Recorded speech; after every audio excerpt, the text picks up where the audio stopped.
Shields up, Ironbreakers, and welcome to another episode of the Kast. You're getting 2 episodes in 1 week and one shortly after another. We're here today with Ratatoskr, and we're going to be talking all about Zelda Tears of the Kingdom, probably Breath of the Wild, and a whole lot of other things related to Zelda, as well as a bit about Armored Core 6. But before we begin, Ratatoskr, how are you doing, good sir? I'm doing great. Thanks for having me. Fantastic. A man of a few words. Like, what have you been working on? Come on, say something else. Give me more. Give me something to work with here. You may have noticed from my channel, I started playing a lot of Zelda. Started getting into Zelda-type content. Not so much Monster Hunter stuff lately. I've kind of lost interest in the Monster Hunter Rise Sunbreak updates. I enjoyed Sunbreak. I really thought it was good. I gave it a positive review. But after... I'm just not a fan of this type of release where you wait weeks and weeks and weeks and you get a small tidbit of content. I mean, you say a small tidbit of content, but there's plenty of hours in there. I can guarantee you from experience. I believe you, but that's kind of it's also a little bit of the problem. The anomalies, there's so much, like to the anomaly grind is so high at this point. Like I started my anomaly grind or like early on and I was like, all right, let's get to the next thing so I can do the next thing. But at some point it's just they keep, now it's 200. It's going to be like 500 by the time the thing's over. It's like, okay, now I can't do this much this anomaly grinding. Yeah, so I'm not happy with that structure, but it's not like I just don't want to talk about it right now. Maybe when it releases, I'll do a final review on that. And I'm really eager for Monster Hunter 6. When you get the final update, you mean? Yeah, when it gets its final update, I'll play it all at once. So it's a big meaty slab of content. I think that might end up being one of the best ways of going about it because they keep amping up how fast you can get the anomaly. So it does make sense to wait in a way. Like if you want to just like, I want to not do as many hours of grind as everybody else is doing, you can just wait until the end, and then you're going to be able to grind it up a lot faster than most other people. Mm-hmm. Just out of curiosity, did you like the Guiding Lands? Yes and no. Like there was a lot of things about the guidelines that I liked. First of all, I liked the monster music. It was really good. Oh yeah. But yeah, overall, I think I did like the Guiding Lens. Yeah, it's just I can understand that the anomaly grind does, even to me, like I take long breaks. Like right now, I think I'm at 221 or whatever, and I'm not done with it. I want to go back and play more, but I feel the need to take a break because otherwise I'm going to end up not liking the game. And there's a lot of people that already got to that point where they're just like, I hate this game because they've grinded themselves to the point where they don't like it anymore. And I'm just like, no, I'm not going to reach that point. Before it gets there, I take a break. Then they release more stuff. Then I go back in, play some more, take a break. Gaijin recently did the grind all the way up to like, I think he's actually higher than me now, like 222, maybe 223 or something like that. But yeah, that's when you hit the wall, basically. Once you go past 220, it's like, all right, now the grind begins again. And I'm just like, yeah, I'll wait until June, and then I blow past that too. Right. But yeah, so you were saying... Go ahead. Plus, there's Tears of the Kingdom now. Like, all of my content has been focusing on that. So I really don't have much time for anything else, even though there's a lot of interesting things happening right now. There were rumors about Elden Ring DLC coming out soon. There are... Armored Core is coming out in August. I have some interest in Final Fantasy 16. I think that comes out in June. Some interest? Oh my God, I can't believe you. So what? How can you say some interest? This is going to be the best Final Fantasy 16 ever made. The best Final Fantasy 16. That's wonderful. No way. Oh my God. I'm so sleep deprived. The best Final Fantasy ever made. That's what I meant to say. Like, listen, are you a big Final Fantasy fan? No. Kind of. Kind of. No. Okay. No, it's interesting. So have you heard people criticizing the Final Fantasy 16 for being like kind of a little different from, it's not turn-based. It's not it's very action oriented. It kind of looks like Devil May Cry. So I don't agree with those criticisms, but it's specifically because I haven't liked Final Fantasy since Final Fantasy, 10, I guess.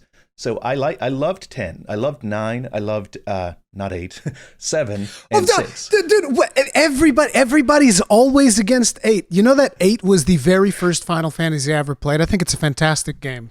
People give it way too much of a bad rep. All right, I'm gonna say it right here. You didn't think the story was kind of like all over the place? I don't remember the story at this point, but I like the game. No, but it's like, listen, you want to hear something really funny? Like everybody talks bad about Final Fantasy VIII. Well, guess what? When they brought the Gunbreaker class to Final Fantasy XIV, everybody and their mother was playing the Gunbreaker class, which is basically, kind of like the Squall if he was in the game. So I'm like, yeah, you all don't like Final Fantasy VIII, but everybody's playing a Gunbreaker. Shut the hell up. Cut that crap out. Come on. I like Squall. I think Squall was cool. I was introduced to Squall when I first played Kingdom Hearts, and he went by Leon. I thought he was cool back then with his stupid gun sword. It was great, but I just thought the story was. There's this theory that someone came up with a long time ago that he's dead and the whole game is a dream, and I'd be like, I know that's not true, but the game would make a lot more sense if it was. All right. I guess that's fair, but keep going. You were saying not 8, so I'm guessing you like 7 as well, like everybody else loves 7. Yeah, okay. Yeah, 7, 6, even the ones before that. I look at them and okay, these are really interesting titles, even if they're not the best things ever. And so I liked all of this, but I hated 10 too. I hated 12, I hated 13, and all of the 13 add-ons, sequels. Yeah, I know. Didn't like 15. And so, like, to me, so when people are saying this doesn't look like a Final Fantasy game, it's like Final Fantasy hasn't looked like a Final Fantasy game in a long time. My last previous one that I really loved was 10. And so now Yoshi P is producer, and he seems to have a big hand in the project. And he's famous for Final Fantasy 14, which I haven't gotten into that much. See, there you go. You haven't even played the currently best Final Fantasy of all, which is 14. And, I'm going to get into it. I'm going to get into it. It's for sure. I'm going to tell you something, and I'm not exaggerating. This is, for me, I'm not saying that this is the same for everybody else, but for me, the story of Final Fantasy XIV, and people are going to call me out, oh, here goes again, is the best story I've ever experienced in any form of medium. Be it books, movies, whatever, the story of 14 is the best. For me. I'm not saying it has to be the same thing for everyone. And is that true for all, like the base game or the expansions or everything together? It's everything together because there's a lot of continuity. Like, how a lot of MMOs, it's like, we're moving past this thing that happened and now it's in this other thing. Like you look at World of Warcraft and each thing is like its own self-contained story. While there is a little bit of that, there's a lot of stuff that comes all the way back from the previous expansions. But like, everybody's going to tell you that A Realm Reborn is tough to get started, but it all depends on, are you okay with reading a lot of things? Because the biggest problem that a lot of people have is actually reading the text because a lot of it is not voice acted. Because I feel like even though it's kind of like a slow start, once you start getting towards the end, there's a lot of really cool emotional beats in Realm Reborn even. And then once you go into Heavensward, it's like a complete roller coaster. It's super amazing. And then you get the Stormblood, and it's like you hit a wall because the beginning of Stormblood, in my opinion, is terrible. Like, I think the beginning of Stormblood is worse than Realm Reborn, even though a lot of people are going to hate me for saying that. That's how I feel. And then once you go from Stormblood to Shadowbringers, it's like, forget about it. Just like the pre-patches before you get the Shadowbringers are awesome. Once you get the Shadowbringers, that might be my favorite expansion. And then you get the Endwalker, and it's just like a climax of everything that's happened so far. I know that it doesn't work for everyone, but for the people that it does work for, it's amazing. Although, let me just say, I'm not telling you that you should play it because the community will murder me. So listen, guys, I'm not advocating for it. Forget everything that I just said. People will hunt me down and kill me for what I've done with Gaijin, and it is what it is. I'm going to play it. I've already got it downloaded. I've started a little bit. I played like 8 hours of it so far. And what? Okay, very important question. What class are you playing? Dragoon. Well, Lance, whatever. I'm going to turn into a Dragoon. Yeah. Just because it looks cool, and it was what I've always liked the Dragoons in Final Fantasy, and we got to play as one in Monster Hunter against Behemoth. Yes. You know what they call that class? Mm-mm. The floor tank. Oh. Okay. Because they die all the time. No, not me. I'm built different. I'll figure it out. Sure. It's like one of the coolest things that usually happens with Dragoons is like they have this ability. I don't know if they still have it because I haven't played Dragoon in a while, but like they used to have this ability where like you would engage on a monster, then you'd be able to like backflip, and so people would constantly backflip off of the arenas and they would die. So that's why they'd call them the floor tanks. But Dragoon, out of all the melee classes, is my favorite one. So I think you have chosen wisely, and it's a lot of fun. It's also one of the currently. It's one of. I'm not saying it's the most complex, but it is one of the more complex. I have like a friggin' 18 button opener or something crazy like that to do proper DPS and whatnot. But yeah, it's really fun. Did you like what you've played of it so far? I will say it's a slow start, but I have faith that it's going to be good because before I started, I watched that no clip documentary of Yoshi P pretty much bringing the game back, making a sequel to the game that was originally Final Fantasy XIV that didn't do so well. And it was such an impressive documentary, and I started noticing people talk about Yoshi P with like reverence and real respect. The way I kind of talk about Miyazaki from software. And I was like, well, I need to know more about this guy. So I started looking at his interviews, and I started looking at the kinds of things that he does. And I looked at that documentary. I was so impressed. I was like, okay, this man looks like he knows what he's doing. So listen, it's the holy trinity of people that I want to interview. One of them I've already done, which is Miyazaki. Although I would like to do it in a less like, you know how usually you get these interviews and be like, okay, we're talking about Dark Souls 3 or we're talking about Dark Souls 2, whatever. The two times that I interviewed Miyazaki was about Dark Souls 3. I'd like to have one where it's like, it's not targeted. I could just talk about whatever I want. And I'd like to do that with Miyazaki, Yoshi P, and Ryozu. Oh, those are the trinity. I also have a little pantheon of game developers who I think are just like, oh, they're peak. So I look at him as like, okay, this guy really knows what he's doing. I looked at that recent Final Fantasy XVI showcase that he did, where I think it was You Can Pet the Torgal was what it was. And in that showcase, he had a list of questions that people kept asking him from the February showcase that they did. And he's like, okay. And he like addressed them all at a time. It was kind of funny because the questions were a little bit rude. Action time battle. I don't need your... No, where's my classic action time battle? I don't want this new direction for Final Fantasy. And he addressed like every single one of them. The area's too dark. The lighting's not good. It looks enclosed. And he went one after another, and he's like explained, no, it was just it's not like that. And he explained the reasoning behind the way things are. And I was like, okay, I really respect that. Like you should question by question. One of these days, you should just like, I'm not saying watch the whole thing because they're usually super lengthy, but just like take a look at the way that they do the producer live letters for 14, where basically he just sits down for like 7 hours and they just talk about the game. They have like printouts of armors they're putting in the game. They don't even show like JPEGs on Steam. They literally just bring out printouts and they're like, okay, here's what this is going to look like. And then they have like slides and stuff, although it's all in Japanese. So it's kind of like hard to follow. You have to go to like Discord where there's people doing unofficial translations. Like there's this whole community scene around it. But like you get a vibe that he's very much, he wants to be in touch with the community, which is, it's really cool. So that's why I'm personally super excited for 16 and that I would recommend. I'm not going to tell you to play 14 because people will kill me. Well, they probably should. I mean, you said you're already playing it, so it's not my fault. So, like, it's look, guys, not his fault. Yeah, I had nothing to do with it. He's already doing it. But like 16, I would say you definitely need to play that because it's going to be awesome. But yeah, you said you've been shifting towards Zelda, and that has kind of like been something that I've noticed. You've been doing a lot of Zelda videos, but I didn't watch them on purpose so that I could be like, well, why watch the videos? I'm just going to have him come over to the podcast and then I can ask him all kinds of stuff about it. But I guess we should start like, when did you start playing Zelda? Because like, I always get this thing where the people that I bring onto the podcast, they've played way more games than I did. because I spent the age that I should have spent playing those games that are kind of like formative games, stuff like Ocarina of Time, which I'm assuming you probably have played. And I was playing World of Warcraft instead.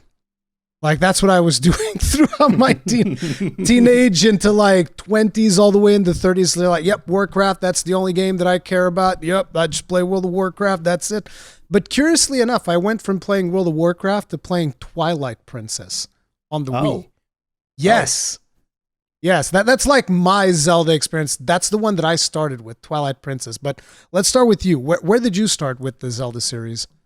Zelda was probably the first game I played. Ocarina of Time was probably Ocarina of Time. Yeah, and it's remained basically my favorite Zelda game to this day, kind of. Yeah, I'm hoping Tears of the Kingdom is so good it finally dethrones it. But that's where I started my Zelda journey.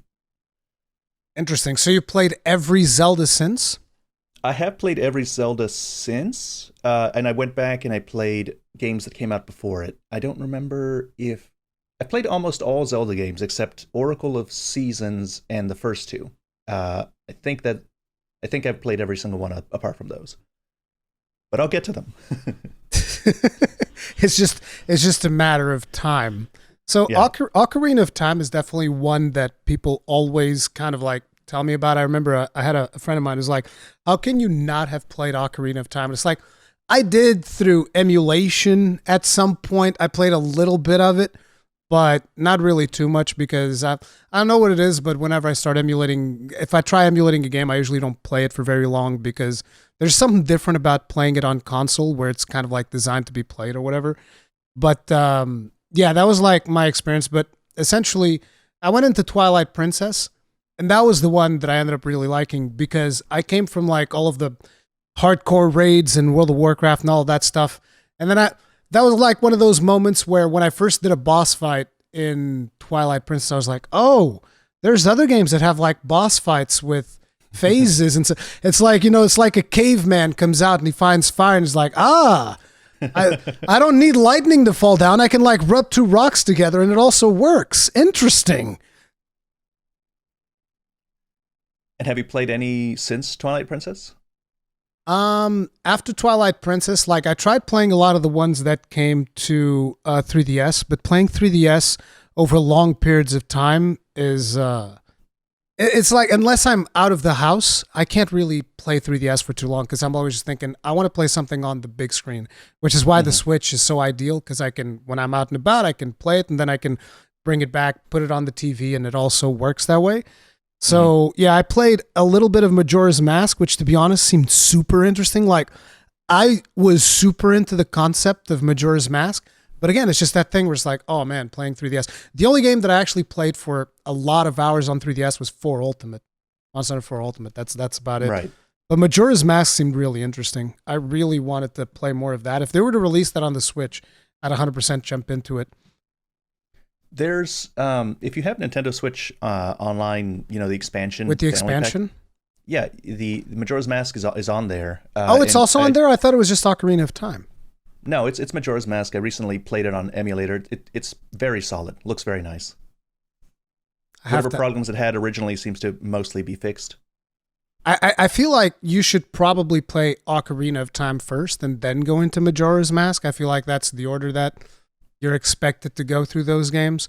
So at some point, I have to do that. It's just a shame that I almost feel like I lost control of things as we got closer to Tears of the Kingdom. And then I played Jedi Survivor in a rush because I also really like Star Wars. So, yeah. But have you played Breath of the Wild? Oh, yes. I played the crap out of Breath of the Wild. I streamed Breath of the Wild when it came out. I even went to a special press event that they had. So I first played it on the Wii U because they didn't even have Switches and on the Portuguese headquarters when I went there. So I played it on the Wii U. I got to fool around the Great Plateau, do a bunch of stuff back in the day. Then they loaned me a Switch so that I could do coverage. I played it there.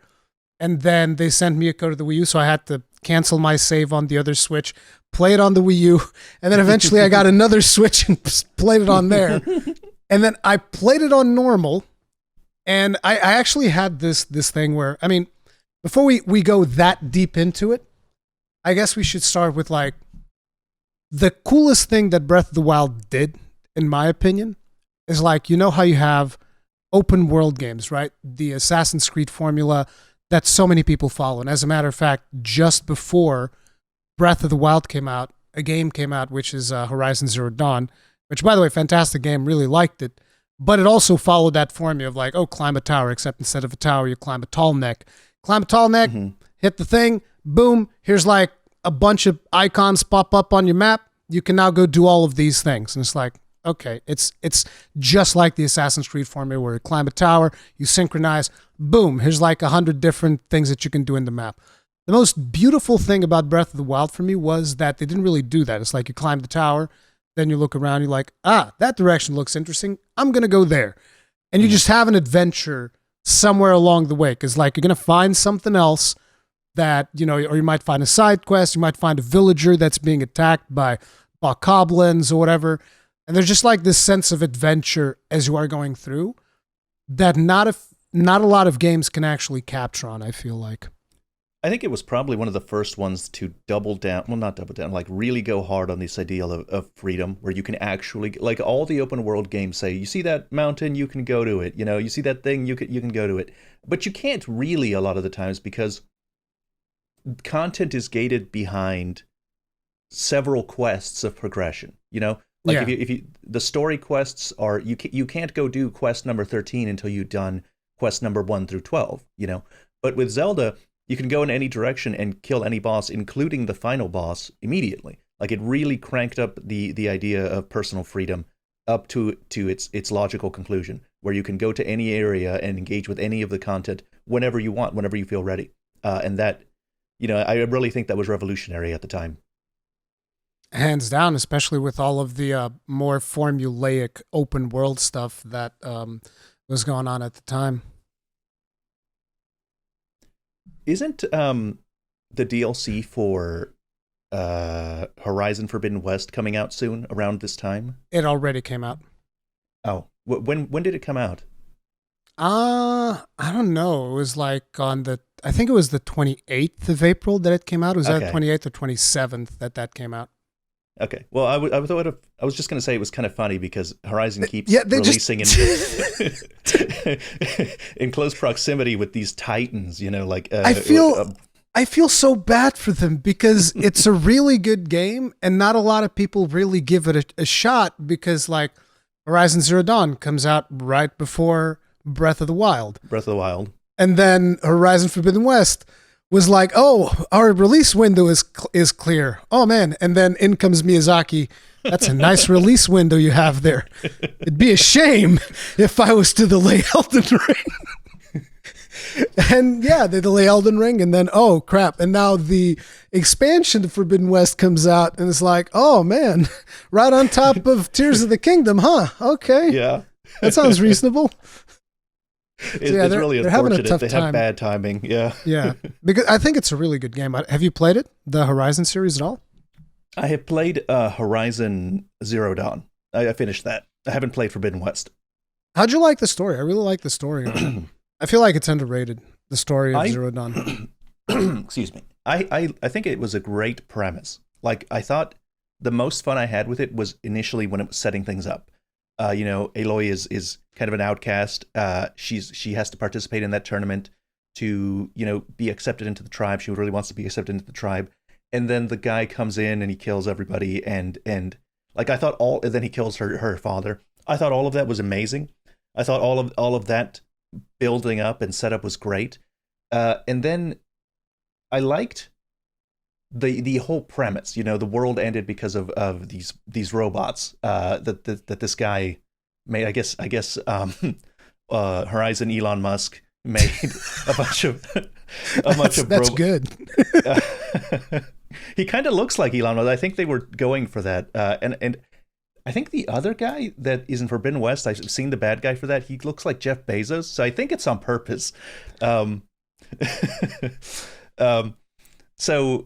yeah, I love the premise. I love the idea of the story. I just kind of past that initial point, I kind of didn't like I felt Aloy was kind of an annoying character. I felt she was not great. Um, like first of all, why can she talk so well? Like she hasn't had anybody to talk to her whole life except her dad. Like I don't remember. Did the Focus do something for her because she talks like perfectly, and I felt like a social outcast that has spent like 18 years or however old she is not speaking to anybody would not be so witty. Wouldn't be so quick to clap back at people. I don't think the focus enhances like her intelligence, but it does allow her to understand, I think, pretty much every language, I think. Mm. It automatically translates or something. It did do something like that, but it doesn't necessarily enhance her intelligence. I guess the idea that we're going for is like the equivalent of street smart in Horizon. Okay. Well, I thought it was a perfectly good game, especially the gameplay. The gameplay reminded me a lot of Monster Hunter, Yep. fighting those things, taking parts out, and so I enjoyed it. Liked the premise of the story. The developer specifically told me that that was part of their intention because they drew inspiration from Monster Hunter. Oh, that's great. Great to hear. Yeah. But yeah, we were talking about the whole sense of adventure and stuff with Breath of the Wild. You felt the same, I would imagine. Yeah, I loved Breath of the Wild. It's really second favorite Zelda game for sure. The thing is, Still only second favorite because, like, for me, it instantly became my favorite Zelda game. But then again, I didn't really play Ocarina of Time back in the day, so I guess that has its own meaning.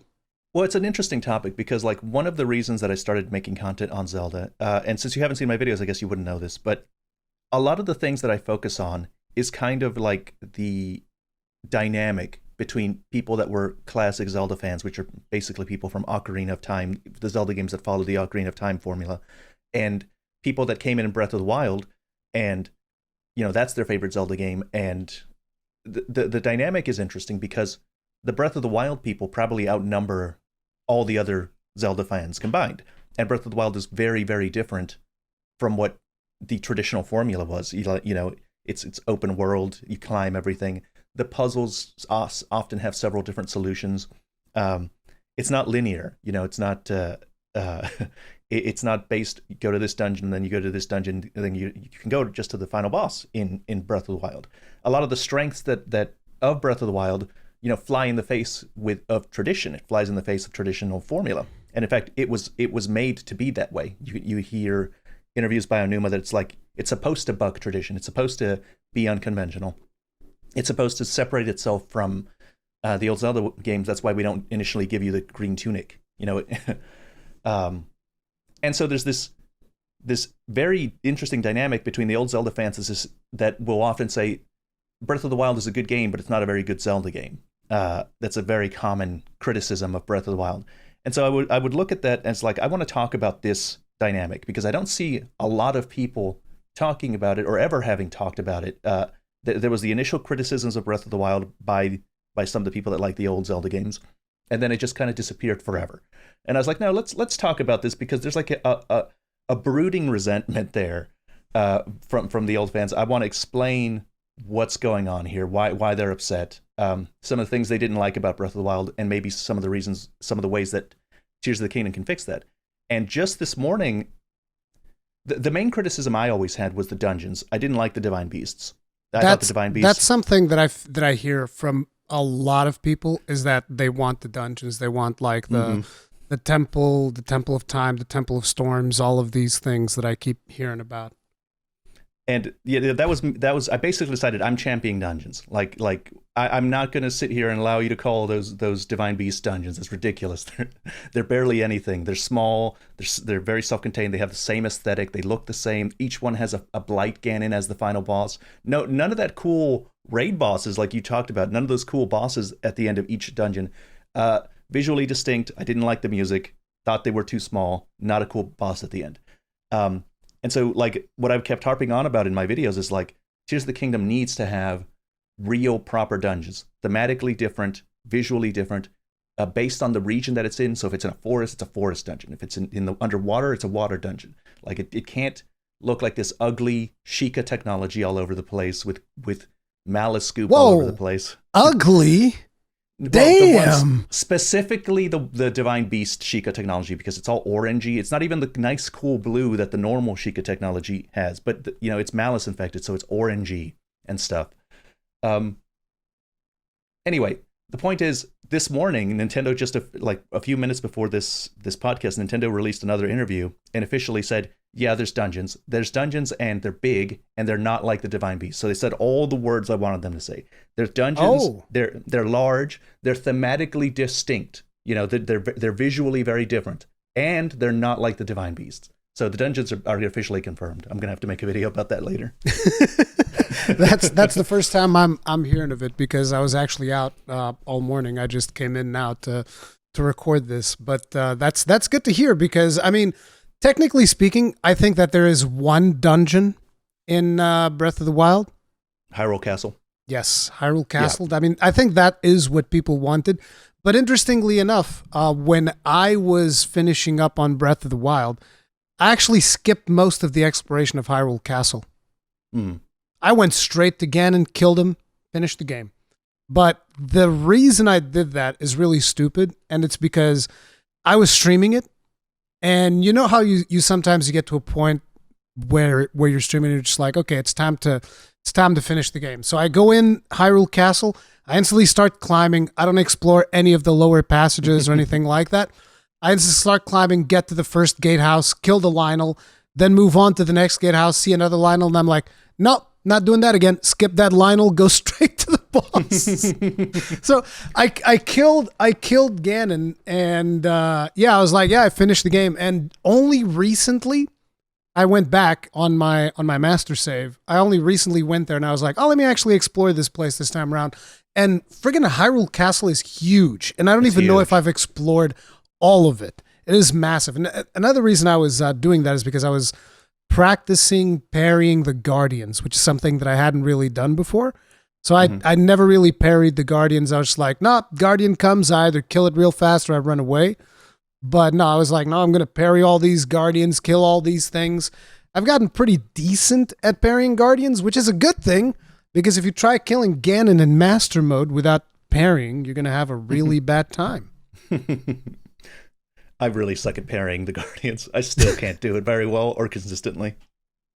Yeah, there's a timing thing to it, because it also depends on distance. Like if they're further away, you have to listen to the little sound, then you have to add a little bit of a delay for the fact that they're far away. There's a lot of stuff to it. And I'm actually curious, did you play it in Master Mode? I played the original mode, and then I played a little bit of Master Mode later on. Didn't really like Master Mode. Oh, that's interesting. I'm a big fan of difficulty. I advocate for difficulty, but I didn't like Master Modes. I would have rather a different way of approaching difficulty rather than having the enemies heal over time. Because yes, like if the game's hard, then usually what that means is that it encourages you to use more tools at your disposal. Things that you neglected initially, you start looking at and okay, let me use this. But because the enemies heal over time, a lot of strategies that would have been useful are no longer as efficient, because you have to kill them quickly. They're healing constantly, and I felt that was unfortunate. I would have done a lot of things in a more interesting way if I would have engaged with more elements of the game if Master Mode had been a different kind of difficulty. How far did you make it into Master Mode? I beat the first Divine Beast. I spent like 8 hours in there. Okay, because listen, I went through Master Mode, and just last night I killed Calamity Ganon. But it's like, the way that I did it was I went through Master Mode and I wasn't streaming. So I was like, doesn't matter how many zillion times I die. It doesn't matter, because I don't have to worry about editing or anything like that. So I don't care. So I went through, I did all 4 Divine Beasts. And by the way, I'm not particularly good at Breath of the Wild. Let's make that perfectly clear. As a matter of fact, I would say I still struggle with the controls. Despite of the fact that I've probably spent over 300 hours in the game, I still struggle with the controls, because there are just some things that to me don't make sense, like hold down the left trigger to lock on. And it's like, why can't I just press once on R3 like a Souls game? It's like, hey, it's locked on now and I can do whatever I want. Like, I wish that lock on was toggleable or something, because a lot of times, particularly when you're trying to parry Guardians, if they move a certain way, you'll hit left trigger and then it's like, oh, you're not exactly facing the right direction where the lock-on's gonna, so it just focuses the camera behind it. I'm like, no, turn to the Guardian. He's charging the beam. I'm gonna die. Turn. And you turn and he still doesn't turn properly. It's like, there's something there to me that never really feels quite natural. And I understand that, like, I see videos that people make and I'm like, they definitely mastered this stuff and I still haven't. But I went through and I did the whole thing. And I fought everything all the way up to Calamity Ganon. And that was the point where I realized, because I took large breaks in between, so you end up forgetting about some of the mechanics, right? So I'm going through and I'm trying to beat Ganon, and I'm just like, dude, I'm getting two-shot. I'm just dying repeatedly. This is really hard. I know that you can beat him without even being touched, but I'm not that good, so whatever. But I'm getting two-shot, like I need to figure something out. And that's when I realized, I never really used the game's armor upgrade system. Oh my God. At all. So I did all of these things, beat the 4 Divine Beasts, went all the way up to Ganon. As a matter of fact, I did all of the champion trials, minus the very final boss and the last Divine Beast. That one I still haven't done. But I did all of the champion trials with no upgrade. But then again, champion trials don't matter. They give you gear, so that's whatever. But I thought it was funny because I went into the champion trials, right? And you're facing the Blight Ganon again. And I'm just like, this didn't really feel that hard.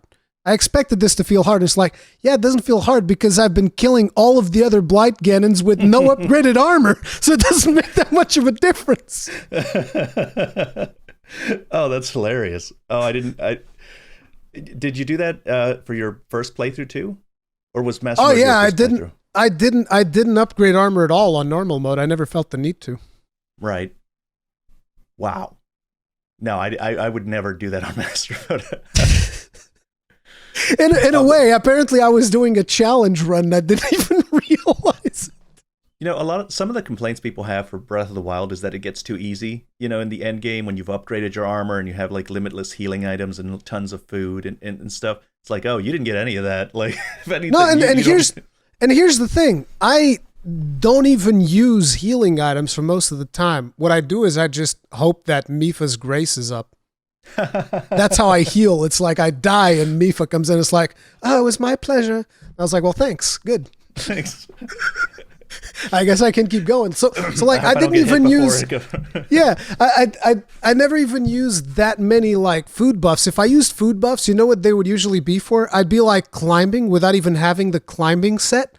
It's like, ooh, stamina's running out. Let me get some stamina food. That's the only buff that I would use. Snacking on something while climbing a cliff. That was pretty much the extent of it. But like, I think that they've done a lot of really creative and cool things in Master Mode that it makes me want to play Trials of the Kingdom in Master Mode as well. So like, for instance, you probably noticed they have those enemies that are like on the planks and they have the octopus things inflated and they're just floating in the air. Mm-hmm. I thought that was super creative. It's like, that's something you don't see in normal mode. There's just these dudes spread all throughout all the place in Hyrule, and they're just like on these little platforms and they're floating in the air. I thought that was really neat. I thought that was a really nice touch. I think that there's more enemies in some of the camps, which again is a good thing because, it's not just, oh, we increased the numbers. But then the problem does come in when you increase the numbers and you have breakable weapons. That's because a lot of people complained about breakable weapons in the base game. And I'm like, in the base game, I don't think breakable weapons are a problem at all. And we should probably talk about breakable weapons as well. But when you go into Master Mode and your enemies are regenerating and your weapons break, that sucks. Like, I'm sorry, I hated that. It was so frustrating. Like, you'd burn through like a whole set of weapons to clear a camp. It's just complete insanity. Like, but I actually didn't know. Do you know if Tears of the Kingdom has Master Mode to start with? Because I have actually wasn't no aware. idea. No, I did a one of these podcasts recently where I went up and I interviewed the product manager in Portugal for Nintendo, and I asked him if this one was going to have master mode, and he didn't know. He didn't know, or he couldn't tell me. One of the two. I don't know. Right. I don't know if the leaks have revealed that or not, because I'm avoiding leaks. So yeah, me too. Trying to stay far away from them. I don't know if they're going to have master mode to begin with, but if they do, I might start off in master mode just to see if they've not done the regenerating thing. But a lot of the reason why I play video games is I like to look at the design of the video game. Like what I'll do in open world games like Elden Ring and in Breath of the Wild is like, all right, where are you telling me to go? I want to go in the direction you're telling me to go, the direction you're trying to get me to go. So in Breath of the Wild, it was after the Great Plateau, go to the Dueling Peaks, get a horse, then go to Kakariko Village and unlock the memory stuff, then go to the water area with the Zora thing. Because I'm trying to understand the guiding hand of the developer a lot of the times. It's like, okay, this is what you want me to do, this is what you were trying to show off. And I like that there's the option to go anywhere else, but I prefer to just do what they want me, at least for the first playthrough. So I did the same thing with Elden Ring, same thing with Breath of the Wild. And Master Mode adds in a lot of stuff that the game wasn't built around. It was added on top of it, most likely. Yep. So if I wanted to have the authentic first experience and try and understand the developer's intent, it's probably better not to have things built on top of that experience. Especially, I want to understand the experience a lot of people are having. Like I want to have a communal experience with a lot of people that are playing the game. So when I comment on the game, when I state my opinion, I know that on some level we've had a similar experience, a similar journey. And that's why having only one difficulty is the best way to go about it. And I will die on this hill, and I don't care. Well, that's the reason Miyazaki has said, like, that's specifically the reason why Miyazaki has said that he does one difficulty, so that people have people can speak on the same level, I think is his quote. So that the people that are all playing the game can talk to each other and know, like, hey, we all did the same thing, not a different version of a similar thing, the same thing, basically. Yeah, it's definitely a better experience, but then again, Nintendo, I think even if it doesn't have master mode at the start, I think they will probably add a master mode afterwards, like what they did with Breath of the Wild. That's what I would expect. Right, and I'm sure that'll be great. I don't mind that at all. I do mind kind of that you can only have one file in Breath of the Wild. That was kind of annoying. Like you can't start a new game without overwriting the last file, I think. No, you can. I think you can have a normal save in a master mode. I think I still have my normal save in the master mode. Oh. I'm maybe not 100% sure, but I think that's the way it goes. Because I seem to remember there's like an option in the menu where you can swap between master mode and the previous one. If not, then I just deleted my normal save and it's gone forever now. Then maybe I just thought that, like, but you can't have two normal saves, right? I don't know if you can have two normal saves or not. I think that normal game you can have as many saves as you want. With master mode, you can only have one save. Well, not save. Like if I go to new game in Breath of the Wild, I'm pretty sure it will tell me we're overwriting your previous thing if you push new game. It might be. It might be the case. I don't remember that. But so you wanted to make multiple characters, or was it mostly just for content creation? Well, I didn't know that master mode didn't delete your save. I was under the assumption that they both did that. But yeah, I would like to, if I'm going to play master mode, I'd like to play it without deleting my initial save, which I guess I was wrong, and you can do that. Yeah, I'm pretty sure that you can do that, unless I'm wrong. But because it's been a while since I went back and tried going to my main save, but I'm well, not my main save anymore, I guess.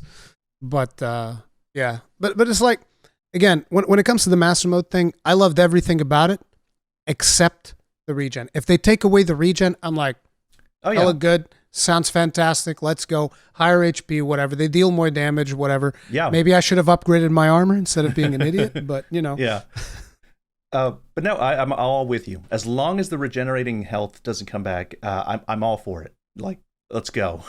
Like to give you an idea, when I was fighting Ganon at the end, you know how when you get the 4 divine beasts, they shoot and then his health goes down like 50%. I think in some attempts, he regenerated more than the 50%. And I'm like, dude, you have more health than when we started the fight. Like, what is this? Like, what are we doing? You have to be so incredibly aggressive. You have to be non-stop aggression the whole time. And if I remember correctly, in normal mode, you only had to parry him like once or something, like near the end, maybe once or twice. In master mode, you have to parry him every single time. And if you fail like 1 or 2 parries, he already healed more than your previous round of damage. And I'm not exaggerating. You miss like 2 parries, that's it. You already healed all of your, like 1 or 2 of your previous rounds of damage. It's crazy. Another problem I had with Master Mode is that it incentivizes pure damage more than any other thing. Like, so if you want to be really efficient, you're maxing out your damage as much as possible. You're like wearing ancient armor and using ancient weapons and eating like a bunch of mighty bananas to get the attack up and the ancient up bonus. And so if you don't want the things to go away, if you don't want the enemies to heal, you need to do as much damage as possible. And so it incentivizes a playstyle that you're constantly on the offensive and maximum attack. See, that's where you're wrong. The playstyle that it actually incentivizes is just don't get involved in combat. Yeah, that too. Yeah. Most of the game, I was like, an enemy would attack me. I'd look at his weapon. And I was like, nope, you're not worth it. Not worth it. Yeah. Not for that weapon. I'm not breaking my weapon to get that piece of trash you got there. Nope, not even trying. Unless I can kill you with bombs, I'll kill you with bombs repeatedly until you die. Do a lot of that. It did also in some situations, like if the camp is close to a cliff, there were a lot of camps that I would just be like, oh, we're close to a cliff here. Drag them out and then bomb them away. It's like, yeah, this works. You guys fell off a cliff. You die. It's good. Good stuff. The weapon thing, so we should probably talk about weapon durability. The weapon breaking. That's one of the biggest criticisms that people have for Breath of the Wild. And the people that like weapon durability are extremely like defensive about weapon durability. So let me just go ahead and say on record, I'm not terribly against weapon durability, and I know why they did it. It's probably not a good thing that this many people complain about it. Like, whether you personally think it's good, it's not a good thing to have this many people negative on the system.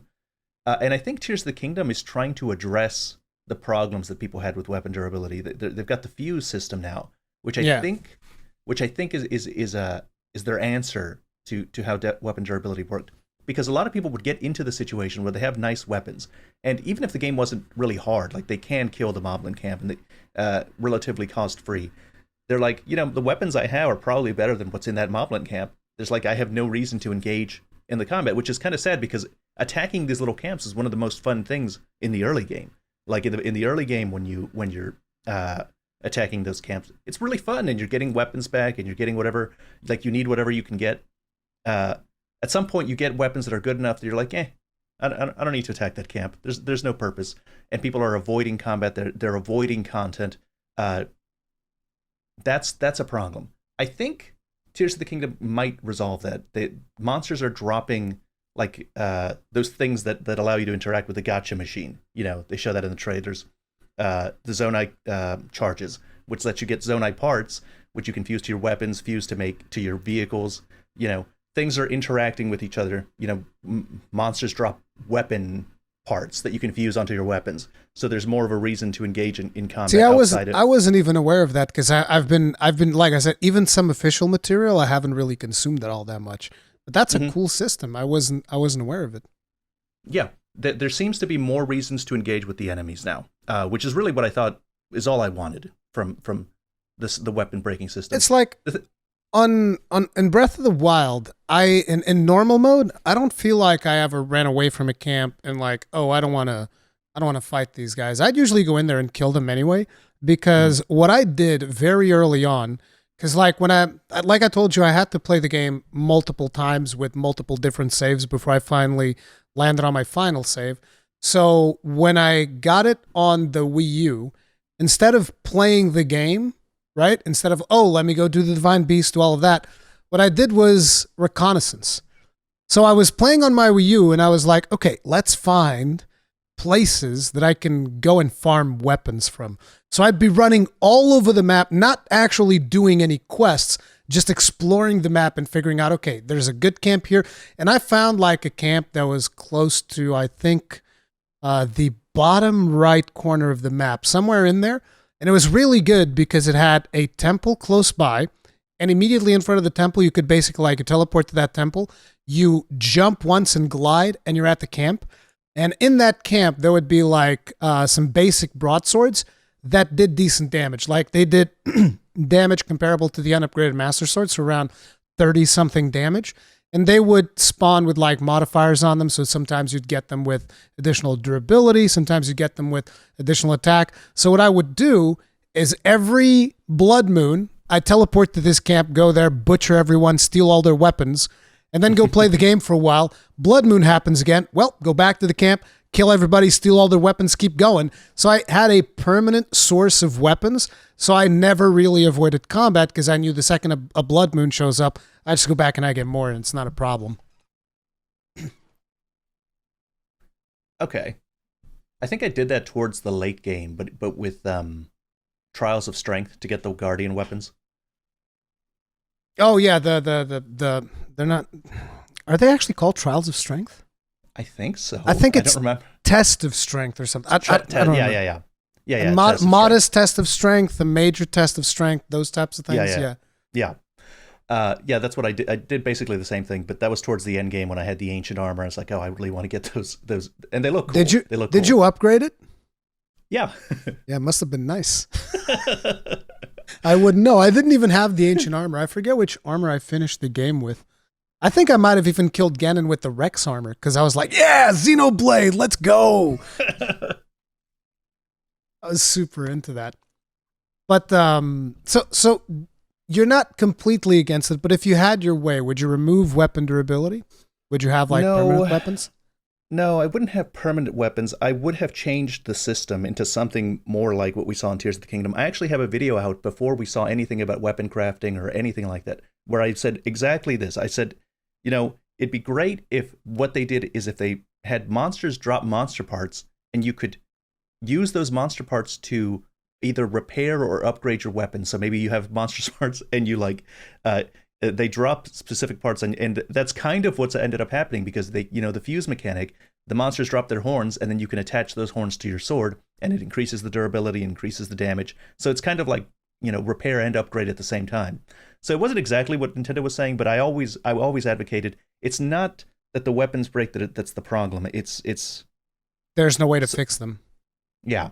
I think you can fix them with Octorocks. You can throw them at an Octorok, but that's not really what I was talking about. Wait, you can. I mean, I'm not talking about Tears of the Kingdom. You could throw weapons to one of those Octorocks and it would fix them? I don't remember exactly, but I think if you throw a weapon at an Octorok that's sucking air in, I think it will shoot it back out. I think that was for rusty weapons, where you can throw rusty weapons in there, and then they'll give you like a random weapon or something like that. Okay, yeah, that's what it was. I forgot about that. But yeah, it was that you couldn't repair them, you couldn't do anything like that. There wasn't much interest, and it caused people to not engage with monsters. There wasn't enough a reward for fighting these random encampments, which I thought the encampments were really fun. I really liked engaging in this combat, but it didn't give me enough incentive. Like compare it to something like Elden Ring. So open world games have this problem they have to fix, and that's, what do we put in the world to get people to explore? The sense of exploration, the joy of discovery, and the joy of combat, that's universal for all of them. They all want you to explore for those things. But on top of that, they also have to add in-game material incentives for getting you to do the things that you want to do. In Breath of the Wild, it was all these random chests. It's all the random weapons that enemies are carrying. It's the chests that unlock after stuff. It's Korok. It's all this stuff.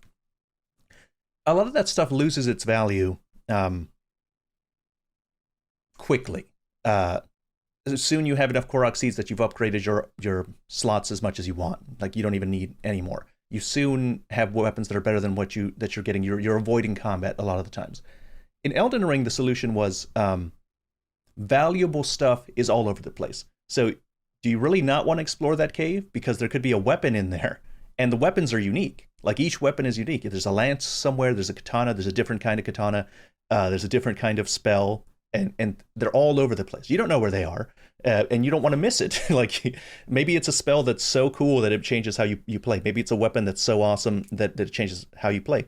And if you're a lore nerd like me, then you want that stuff inherently. It has intrinsic value because it has an item description. You know, every item has an item description that talks a little bit about the lore. Well, not every item, but a lot of them do. Yeah, a lot of them, yeah. And so every item has intrinsic value that makes you want to explore and get them all. If you're a lore person, if you're trying to find weapons that suit your build, or maybe even incentivize you to change your build, you find something that's so cool it changes your build. Breath of the Wild doesn't have anything like that. So I always felt that Tears of the it needed something else. It needed another hook apart from that. And Tears of the Kingdom seems to do that. Like there's more incentive to engage in combat. There's more incentive to go out and explore and do things.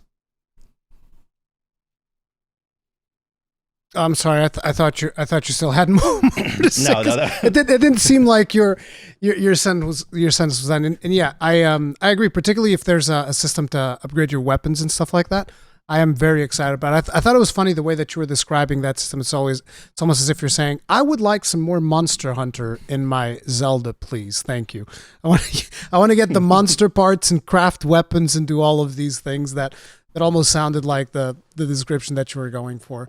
But yeah, they do kind of look like the slap-on design from World in Tears of the Kingdom. The fuse, it looks like this. You just slapped on it. Literally, you just slap on a horn on the sword and say, "All right, it's combined, yay!"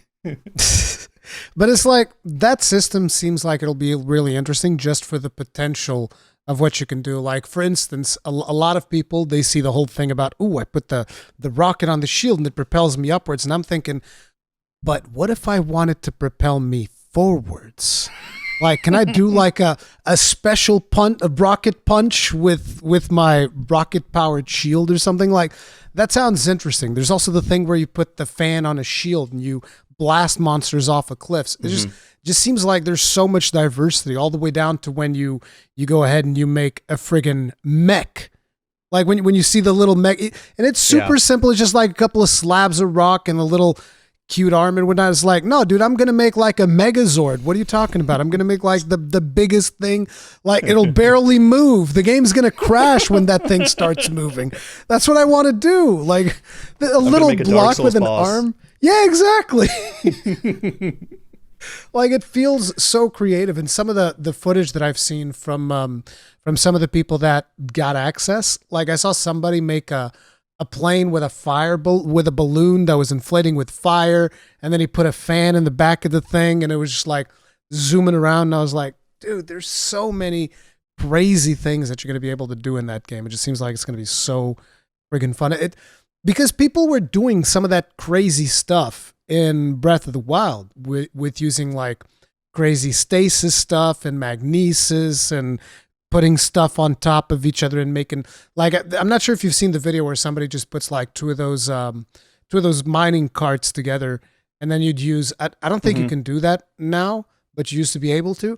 Then you'd use magnesis and you basically fly. You have a spaceship. Yep. and Nintendo's like, oh, you want that? Okay. Well, here you go. Now you can actually just go ahead and do that. You can do all of that crazy stuff, which sounds like it'll be a ton of fun. I'm super curious about it. It's what? I'm so excited. Yeah, dude. It's like I was telling you before you even started this. Like, I haven't been able to think about anything else. I've just been playing Breath of the Wild and doing all the things that I still hadn't done. The one thing I still haven't done is kill the final dude in the DLC so that I can get the, what's it called? Master Cycle Zero? Whatever it's called, the bike. He's the best boss in the game. Best boss in the game. He's a wonderful fight. Not in Master Mode, he's not. I can assure you. He is not fun. I did not like it in Master Mode. It must have been one of the few bosses that I was like, no, not now. I'll come back later. Because I still don't have like max hearts. I never finished all of the shrines because there's so many shrines. Jesus Christ. There's 120 of them. Apparently some dude did 100% Zelda in like 24 hours or something. I think I saw a video on YouTube and I was like, you're crazy. There's something wrong with you. Like, I'm not doing that. My brain would explode. It's like, what the hell? These people are wild. But Yeah, I never intended to do all the shrines. There's a lot of shrines, man. I think one of the complaints that the classic Zelda fans were there's like too many shrines. They should have like cut the shrines down to 60 and either made the shrines longer or taken some of that effort into expanding the dungeons, like make the divine beasts more dungeony than they were. where do you stand on that? Um, I like shrines, but there's 120 of them, and they all, again, aesthetically the same. Like a lot of what I get out of enjoyment out of Zelda is different visual aesthetics and pleasing music. And the shrine music actually is very nice, but again, there's 120 of them. There's 120 of them. So it's the same music and the same visuals for 120 shrines with these tiny puzzles. And it would have been fine had the dungeons themselves been visually distinct and had pleasing music to go along with it. I like being in a dungeon and taking my time and looking around at the puzzles and listening to the nice music, and just like messing with things until I figure it out. And if it had that and the shrines, I wouldn't have anything to complain about. But because the shrines are not distinct, the shrines are the same, the divine beasts are the same, very samey all around, and all the puzzle related content. That's what kind of annoyed me. But again, it looks like there are really big dungeons in Tears of the Kingdom. So really all of my complaints have been addressed. This looks like the best game ever. This looks like it's finally going to take the throne from Ocarina of Time. I don't know how much nostalgia my opinion for Ocarina of Time is. I think that a lot of it, I just actually think it's a great game and it was revolutionary for its time. But this, whatever nostalgia bonus that Ocarina is going to get, I think this is going to beat it. Like the nostalgia bonus isn't going to save it this time. It ain't going to save it. It's over. Like I don't think I've seen you this hyped up about a game in a very long time. Because like you'll play games, you'll talk about them, you'll be like, this thing is cool, that thing is cool, whatever. But like for Tears of the Kingdom, you're just like straight up on board the hype train. Well, the thing is, for Elden Ring, was the last game I was really excited about. I knew it was going to be good. Like I was hyping up Elden Ring. I was predicting its release date. I was hyping it up. I knew it was going to be like the greatest thing ever. I knew it was going to be the best thing ever. And I knew it years ahead of time. But I wasn't sold on Tears of the Kingdom until like 1 month before it came out. That last trailer that they did, the official trailer 3, where that sax music plays. It was so incredible. It was so incredible. Like just blew me away. I was still a doubter. Like I was still kind of naysaying. I was tempering expectations. I was like, look, the people that are kind of calling it DLC, like I got a lot of negative reactions. It's like it's not DLC, but look, you have to look at it from their perspective. Like Nintendo's still not showing anything. They're being very secretive about it, and I think they're being secretive because they want to not spoil us. But it's not unreasonable to say, hey, what we're looking at doesn't look that different from Breath of the Wild. And then that last trailer showed up, and I was like, okay, never mind. Never mind. It's the thing about it to me is that a lot of times people reveal way too much about video games nowadays. Like, I mean, yeah, Monster Hunter definitely a clear-cut case where I've always said, okay, so basically you go into the game and you know exactly how many monsters are in the game. There's like almost no surprise whatsoever. You give out all of the monsters all the time. And to a certain extent, like I've actually been avoiding watching Final Fantasy 16 trailers because I feel like they're probably giving away too much. And I think a lot of people they keep posting stuff like on Twitter, and I instantly scroll through it so that I don't even watch it. But there's a ton of set pieces that, for all intents and purposes, have already been spoiled. Like people have already seen the animation, they've already seen the scale, they've already seen all of these things. Did you play Xenoblade? I played all the Xenoblade Chronicles. Oh. Yep. See, this I wasn't aware of. I did not know that you were a fellow Xenoblade enjoyer. Because, like, one of the things about, I mean, we were talking about the spoilers thing, so I guess I'll finish my thought. But the thing that Nintendo did with Xenoblade 2, where they revealed that scene, that interaction between Rex and, what's his name, Jin, where basically Jin stabs him and he dies, and you're just like, bro, how are you going to put this in a trailer? Yeah. Like, what is this? Why would you do that? So basically when you go into that scene, like the whole thing is like, there's no tension. I know that nothing really is going to happen, so whatever. But yeah, that's the type of stuff that I feel gets revealed too often with with trailers and whatnot. So I've been trying to avoid it. And I think that is one of the things, that is probably one of the reasons why Nintendo was playing their cards close to the chest when it came to Tears of the Kingdom, because they're like, okay, let's try and make things fresh for people so that we don't reveal too much, so that people can actually enjoy that joy of discovery. And there's like a line that I feel like you need to thread when you're putting out marketing material, where you have to show the people something, but you also don't want to give away the best stuff, which unfortunately I feel like is what a lot of people are doing nowadays. So there was this interview, there was this podcast with a former Nintendo employee, Kit Ellis. He has a Kit and Krista podcast. And he they were the Treehouse dudes, right? Yeah, they were the Treehouse dudes. They host a podcast now.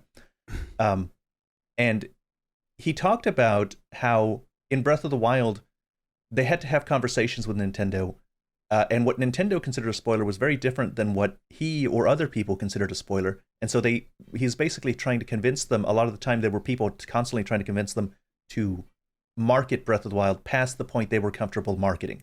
And so his prediction was that with the success of Breath of the Wild, they weren't going to market Tears of the Kingdom as heavily. Like, they weren't going to spoil anything, and because they really just didn't want to spoil it. Like, it didn't matter. They were already assured of sales, and so they wanted people to have a nice surprise. And apparently Nintendo is one of those rare companies that really does care about spoilers, especially, at least when it comes to Zelda, at least. And so he's like, they're not going to show anything. They're going to show very little until very close to the end. And so I think what confused people is that most companies aren't like that. Capcom's not like that. The marketing team has a lot of control over what gets shown in trailers. And even if the developers don't want you to get spoiled, the marketing team doesn't care if you get spoiled. They want to sell copies. And so people got so used to that as soon as Nintendo tries something different, it's like, all right, we're not going to spoil. They're like, oh, well, they're not showing because they have nothing to show. They're not showing because there's nothing there. And so that's where the DLC comments came from. That's where a lot of this came from. And my own hesitation came from that reasoning. And so when they finally showed like the stuff that we hadn't seen before, when the trailer 3 came out, I flipped on a dime. Like, I was like, okay, never mind. Forget now I'm happy. Now I believe. And so all of the hype that I had for Elden Ring was like throughout several years. I knew it was going to be the best game ever for several years, but my hype for Tears of the Kingdom was condensed in this 1 month period before the game comes out. And so it was like daily videos, upload every day, talking about Tears of the Kingdom. I've never uploaded as much as I have for any game, because my hype was all in one very small moment of time. It's one of those things. To me, I never had any doubt that Tears of the Kingdom, I mean, unless they really mess up the game, because I haven't played it, so I don't know, right? But from what we're seeing, I never had any doubt that it was going to be a solid, just build on top of what Breath of the Wild did and run with it. So from the moment they announced it, I was like, yep, this is going to be awesome. There's not even a question in my mind. I'm all in. Let's go. But one of the reasons why Breath of the Wild kind of like was so successful with what they've done with their world and were able to portray something of that scale actually links back to Xenoblade, because they received, as far as I'm aware at least, a lot of help from Monolith Soft in building that world. Yep. You can kind of like tell people who have played Xenoblade. You look at the world of Breath of the Wild and you're like, yeah, this it's not like, oh, I've seen this before, but it's like this sense of scale is something that I think very few studios are able to replicate the way that Monolith Soft has done over the years. Somebody told me, this isn't a spoiler, so let me, this isn't a spoiler, but I did hear this from someone who has played the leaked version, and he basically is like, all right, think about how big you think the game is, and it's like, all right, now double or triple that, and that's about how big the game is. And I'm like, oh, okay. That's gonna be friggin' huge then. Jesus Christ. But that again. I see so much of the scale of Xenoblade. Did you ever play Xenoblade X? No, unfortunately, that's the only one. So you didn't play all the Xenoblade Chronicles games, you liar! I played the ones that matter. I never If it mattered to Nintendo, they would release it on the Switch. Oh my! I will hurt you. How dare you say that it doesn't matter? Okay, so let's. Which one's your favorite Xenoblade game?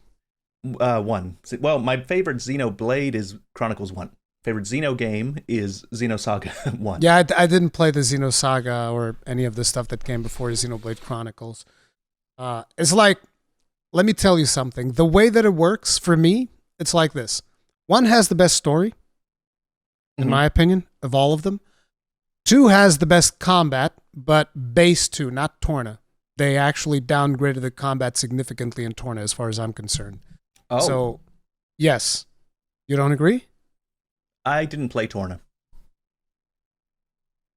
It's like Torna is good, but you could tell that I kind of feel like that's probably the reason why they did this DLC for 3 in the form of DLC as opposed to its standalone thing. Like Torna had at least 3 or 4 moments where it's like, now you need to get community points, where they would stop you from being able to progress the story until you completed a bunch of side quests. And I was like, oh, that's weird. But, whatever. But it's like the way that they did Torna is like, you know how you had these constrictions on the combat of 2 where you'd be like, okay, I have to build up the orb of fire and then the orb of whatever. You had very specific combinations of how you had to do it, and you had to really think about it. In Torna, they were just like, yeah, everything combos with everything. It's all good. And you were just like, what do you mean everything? This is so stupid. Like the first time that I noticed that, I was like, you broke the combat. This is dumb. So to me, 2 has the best combat, and Chronicles X has the best exploration. Oh. By far. It's not even close to any of the other ones. Why do you think they haven't ported it to the Switch? Like, because I would play it if they ported it to the Switch. I don't want to go on the. You said so yourself. Like, I don't want to go on an emulator and go emulate a Wii U game. See, this is why I have a Wii U. It's because of Xenoblade Chronicles X, which is the best Xenoblade. Not the best. It's the best game on that console. It's Xenoblade Chronicles X. It's that simple. But the reasoning is because in X you can jump stupid high, and you can run stupid fast. And so that makes it way more fun to explore because you're constantly trying to figure out ways to go to places that you're not supposed to be in. Or maybe that's just me. I don't know. But I'd constantly be roaming around in zones where it's like I'm level, I don't know, let's say 30. And I'm like roaming around in zones with level 90 mobs because I'm like, yep, don't care. Just like running around trying to find random stuff. I just had a blast exploring that game because let's say, for instance, there was a way for you to access a certain area that was like meant for you to go there through story eventually, and there would be something that would unlock and it would take you there. But the developers would also place like strategically placed mushrooms to where you would be able to jump. It'd be tricky as hell, but you'd be able to jump into these mushrooms and go into that area. And there were like tons of examples like this where at least it seemed to me that the developers intentionally placed features in the game that would enable you to kind of like bypass stuff and just go into an area that you're not supposed to be in. Whereas, for instance, you go to Xenoblade 3, and I feel like there were so many invisible walls in that game that prevented me from going to where I wanted to go, to the point where I was like, I remember at one point I was playing the game and I was like, is this a Xenoblade game? Because, like, dude, it's way too linear. Just like constantly go down this direction and do this thing you don't get to explore. And I'm just like, no, stop. Like, even right now, to give you an idea, because I haven't finished Xenoblade 3 yet. I'm like 120 something hours in. But even now, there's a mission that I'm supposed to go do, and they won't let me go to an area of the map that I haven't explored yet because I haven't done that mission. Right. That would not happen in Chronicles X, which is why I like the exploration in there that much. So it's like open world for show. It's not really open world. It's I mean, it is still open world, but it's there's just a lot of it that is sectioned off. Gates. Yeah, there's a lot of gates. Yeah. But I definitely just felt like the Monolith Soft influence and the scale and all of that stuff that they've done over the years. Did you like 3? Did you finish it, by the way? I did finish. I finished all of them. I liked 3 okay-ish, but I thought it was like a very I think I even like 2 better, and I have a lot of complaints about 2. I have a lot of complaints about 2. Uh, but so Xenoblade Chronicles 1 for me, peak, number 1, great game. 2 was a lot of big problems. I have a lot of big problems with 2. But 3 I would put even on third place because it's just like I just felt it was not that interesting. I also said that it's my least favorite Xenoblade game. 3.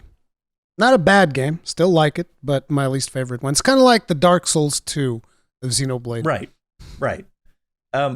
My issues with, so when I play games like Xenoblade, I'm really playing a lot of the time for the story. Like the gameplay is great, like the gameplay is fun, but I often feel like the gameplay is like a separate thing to the story. It's like it has nothing to do with the story. Whereas in something like Bloodborne, the gameplay is really central to the story. This is kind of an off topic, but like I can separate the gameplay from something like Xenoblade Chronicles 2, and that's its own thing. I could say, oh, that's a high quality gameplay, whatever. It's fun gameplay. It's nice to do combos, whatever. How's the story though? Because this is an RPG. This is a Japanese RPG. I came here for an interesting plot, and I just did not like the point that they were making, or rather, I didn't like how they were making their point in Xenoblade Chronicles 2. Did you ever see my Elden Ring Flame of Frenzy video? No, because that's the one ending that I still haven't done. I still need to go back and do that one. Basically, in that video, I talked about how the Flame of Frenzy is just a metaphor for the conclusion that life is suffering and not worth living, and it'd be better if everybody died. And I cited a bunch of stuff from the video. How very positive of you. Well, that's just what it is. I didn't make talk to me as I.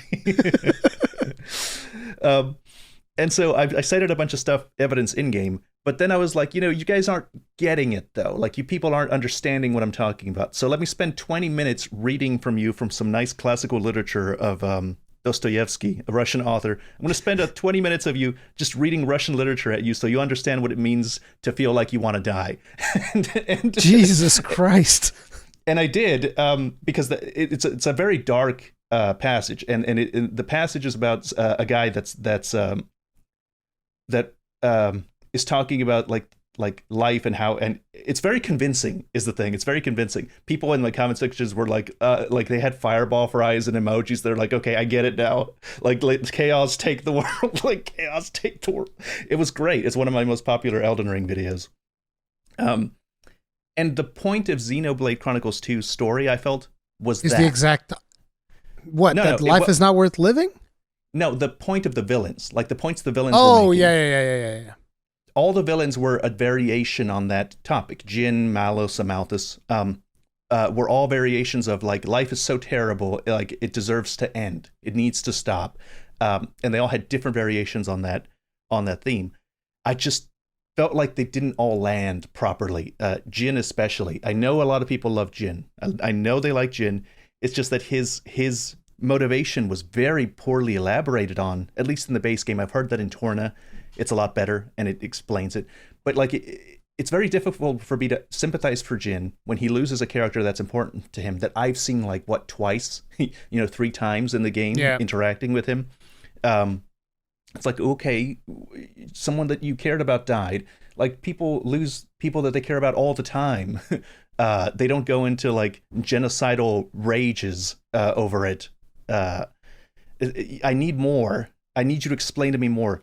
And I know you can do it because the Amalthus scene I thought was like magical in Xenoblade Chronicles 2.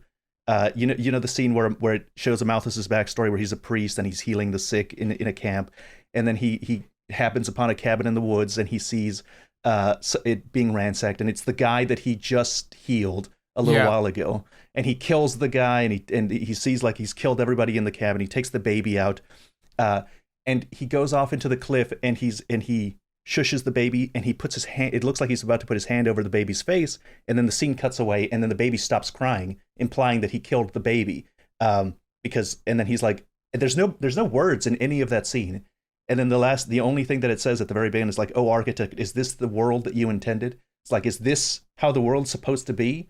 And so he kills the baby because this world is so wrong. So that was good. Like that was a very powerful scene. The music was excellent. The scene was excellent. I felt Amalthus's disgust over the way things are. I couldn't feel that with Jin. I couldn't feel it with Malos until maybe the very end. I just thought, man, I really like this theme. If only they told it better. Yeah, I mean, I think that sometimes they struggle a little bit, and I think that sometimes it might even be because of release schedules. Like, for instance, I feel like 3 could have benefited from a couple of more months in the oven. I don't remember if that's how I felt about 2 as well or not, but like 3 definitely could have benefited from some months in the oven because there's just some stuff that they could have improved on. Like, I played it on the harder difficulty, and there's just like stuff that doesn't make sense. Like you're expected to be 10 levels higher than the stuff that you're fighting, otherwise you get one shot repeatedly. And it's just like, what's the point of this? It's kind of like you should have balanced this better. Like I don't understand. And besides that, there's all the invisible walls that I feel like they could have potentially done that better in a way that exploration would have allowed. So I don't know if 2 maybe suffered from that as well, but I feel like Monolith Soft in a lot of ways are underappreciated for what they bring to the table. Like in a lot of ways, if you think about it, the Pokemon games, for the most part, they're not that great. In my opinion, I feel like they're not innovating at all. And there's just, because like the one Pokemon game that I decided, I was like, okay, I'm going to give Pokemon a serious shot and play Pokemon Shield. I played through the whole thing and I was like, I hate this. It's not for me. I understand the things that you guys like, but I also think that a lot of things are done very poorly. And eventually when you get a Pokemon game that a lot of people were talking about and it was actually pretty good, was Arceus, because Monolith Soft actually had a hand in helping them figure out how to do things, basically, which is why Arceus got at least some praise. I don't know how much people ended up liking it, but I believe that a lot more people enjoyed Arceus than the more traditional Pokemon games. And I was like, yeah, because Monolith Soft, that's why. And like, when Xenoblade 3 came out, it was supposed to come out like 1 or 2 months later, and they pumped it up because Splatoon 3 wasn't ready. And I was so resentful for that. I was like, what do you mean? I don't care about Splatoon 3. What the hell? What? Like, and I get that people like Splatoon 3 and all that, but it's like, okay, so delay Splatoon, but don't rush Xeno. Like, what the hell? So I feel like they're a little bit underappreciated by Nintendo. But yeah, I think that Xenoblade is awesome, and more people should play Xenoblade Chronicle games. Yeah, start with 1. You'll have a great time. You'll have a great time. Yeah, now that they have the definitive edition, dude, I was so happy when they did that. Jesus Christ, such a good experience. Future Connected, on the other hand, didn't like it. Didn't like it at all. Future Connected? What is that? So, when did you play Xenoblade Chronicles 1? Did you play the definitive edition? No, I played it on release. So on the Wii? Yeah. Oh, okay. Future Connected is a DLC that they've made for the definitive edition. There's DLC for 1? Yes. What the hell? Yeah. I had no idea. Because they had, I believe that they initially intended to have this additional area in Xenoblade 1, which was the shoulder of the Bionis, if I'm not mistaken. But they didn't have enough time to put it into the game, or they cut it because it wasn't ready, something like that. And so Future Connected takes place on the shoulder of the Bionis. And I thought that the idea was going to be that Future connected 1 and 2, but I don't think it does. Or maybe I'm just like not high enough level to completely understand the fullness of the lore behind it. But maybe yeah, it was connects to 3 because 3's DLC is called Future Redeemed, I think. Yeah, it might connect somehow into 3, which I don't know because I haven't finished 3 and I haven't done the DLC for 3, so I don't know. But yeah, Future Connected, I didn't like it very much because, like, look, I like Nopons, but your whole party being just you and Nopons, I was like, yeah, I don't know about that. So yeah, it's like it's you and Melia, so Shulk, Melia, and 2 Nopons. And then you have like these other Nopons that you recruit along the way that show up for like finishing attacks and whatnot. So your finishing attacks is basically just like a bunch of Nopons showing up and beating the crap out of whatever you're fighting. And I was like, yeah, I don't know about that. I don't know how I feel about that.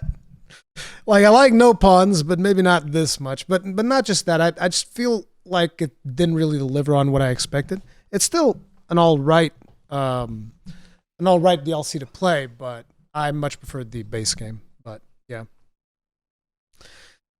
Anyway, I guess we should talk a little bit about Armored Core 6, which you've also been covering on your channel. A little bit. It's kind of hard with Tears of the Kingdom coming out, but I'm so excited for Armored Core. I think that if any game is going to compete with Tears of the Kingdom for Game of the Year this year, that's going to be the one. Even though we haven't seen much, I think that's the one that's gonna not even including Final Fantasy 16 as a Game of the Year contender. Ooh, no, it's a contender. Of little faith.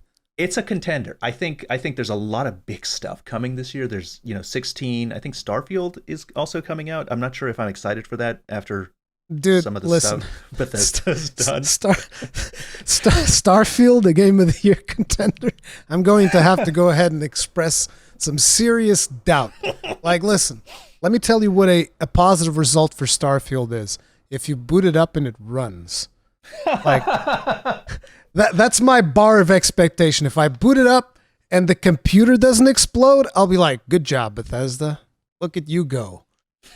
Baby steps into a brand new world, huh? I would like Bethesda to get its act together because me too. I really enjoyed Morrowind. Like, that's my favorite Elder Scrolls game. Morrowind, loved it. I still talk about Morrowind. In fact, the first video I made on my channel talked a lot about my praise for Morrowind. And it'd be great if we could just get space Morrowind, so like just, but I'm not terribly hopeful based on some of their recent releases. I didn't like 4 very much. I definitely wasn't impressed with 76.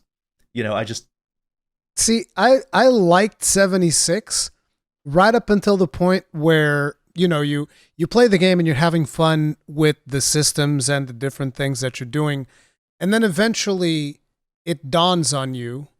Maybe it dawned on me a little bit later than it should that, dude, I'm literally listening to messages from dead people and doing things that dead people are asking me to go do. This is so stupid. This is a terrible premise for a story. Like, who thought this was a good idea? Oh, dead people recordings. Those are our quest lines. Bro, this is so dumb. It's ridiculous. And then once I realized it, I was like, yeah, actually, I hate this game. Because, like, I liked it initially. I thought there was some fun things about it in the gameplay side of things. But the fact that there were no NPCs is stupid. Now they've added NPCs to it, but they've also added a subscription to it. And I'm like, bro, what is this? World of Warcraft? Are you insane? This is like, you're crazy. You don't have enough content for a subscription. Get the hell out of here. Yeah.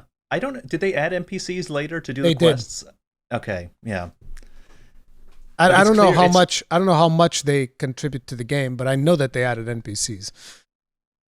Much later, like obvious. Years later. It was very obvious there were no NPCs at the beginning, just to save money, like to save time. Yeah. There's just no reason for that other than like, oh, hey, just no NPCs because you're gonna pay for things. Screw you. It was a weird one, but yeah, it would be cool to see Bethesda get their act together because I like sci-fi stuff, like Mass Effect. Super into that, love it. I like Star Wars, so like Elite Dangerous. I was addicted to Elite Dangerous for the longest time. Like, I love that game as well. And the next one that I want to get into in terms of space stuff is actually what's the name of that game? Everspace 2. I'm waiting for the console release of that, and I want to jump into that as well. So it's like, I love sci-fi stuff. So I would love to see Bethesda get their act together. I'm just not holding my breath expecting them to release a game that's not going to run like ass, especially when, if you look at the gameplay that is available right now in video form, even their marketing material looks like doesn't look that great. It looks like it's hanging on by a thread. Like, it looks like it's about to crash any second. Like, what the hell, dude? It's like, let me tell you something. There's a bug in Breath of the Wild, okay? And it's like, the reason I did this is because, Tears of the Kingdom's right around the corner, and I just want to try out some stuff. But there's a bug where you can flip over certain Guardian carcasses, And if you drag them far away enough, they start spewing out materials. So you can basically get infinite ancient materials from carcasses. And so I really wanted to upgrade the ancient set, at least to level 3, because I haven't found all the great fairy fountains yet. So I can't go to level 4. But so I wanted to do that, and I was like, okay, I'm just going to go do this thing to get some materials and whatnot. And when you do the bug, there's a performance hit because it's literally just like spewing out stuff like a waterfall. Like a waterfall of items spewing out of this Guardian. So as you can imagine, on a hardware like the Switch, once that starts happening, your frames just go to hell. Like that's expected when you do this glitch. It becomes super unstable. And it's like if an enemy shows up, you have to kill it super fast, otherwise the game's going to crash. So at that point, Breath of the Wild is hanging on by a thread when you're doing this glitch. And it's running terribly, okay? And that's how Starfield runs in the marketing material, all right? That's how I feel about it. Like the footage that we're watching is like, bro, it's barely 30. It's like 20-something, low 20s, if that. Like, come on, dude. The game is hanging on by a thread. So, and it's releasing this year. I don't know how they're going to do it. And I want to make one thing perfectly clear. I want them to succeed.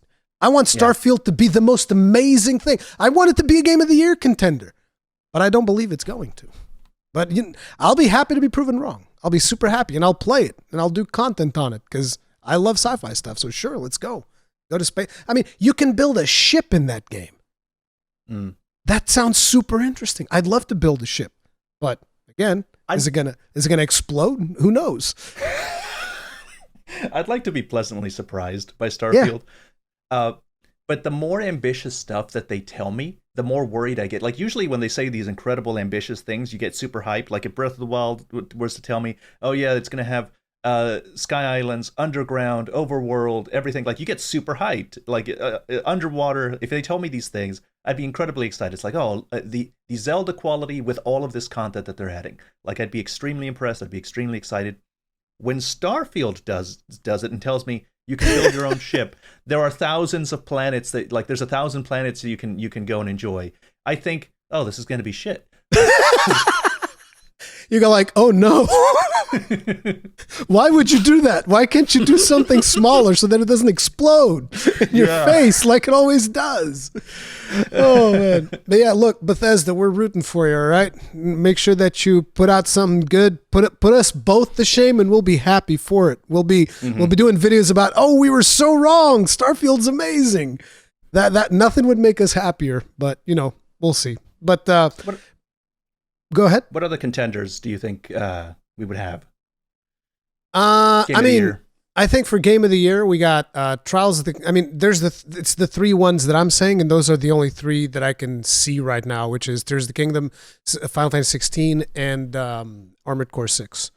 Those are the only 3 that I can really see, but I'd have to look at like a list, because I know that there's some other big hitters coming out.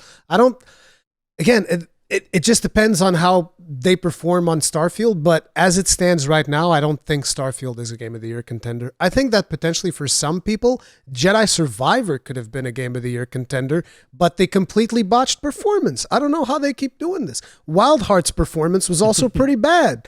Redfall's performance is also atrocious. It's like, bro, can we get like one game right? Jesus. Redfall kind of is like, I wasn't at all interested in Redfall, but I kind of like had my side glance eye at it because it's from the same studio that made Prey, I think. I thought Prey was like amazing. Like I loved Prey, like a really great addition into the, I guess, immersive sim genre is what it's called.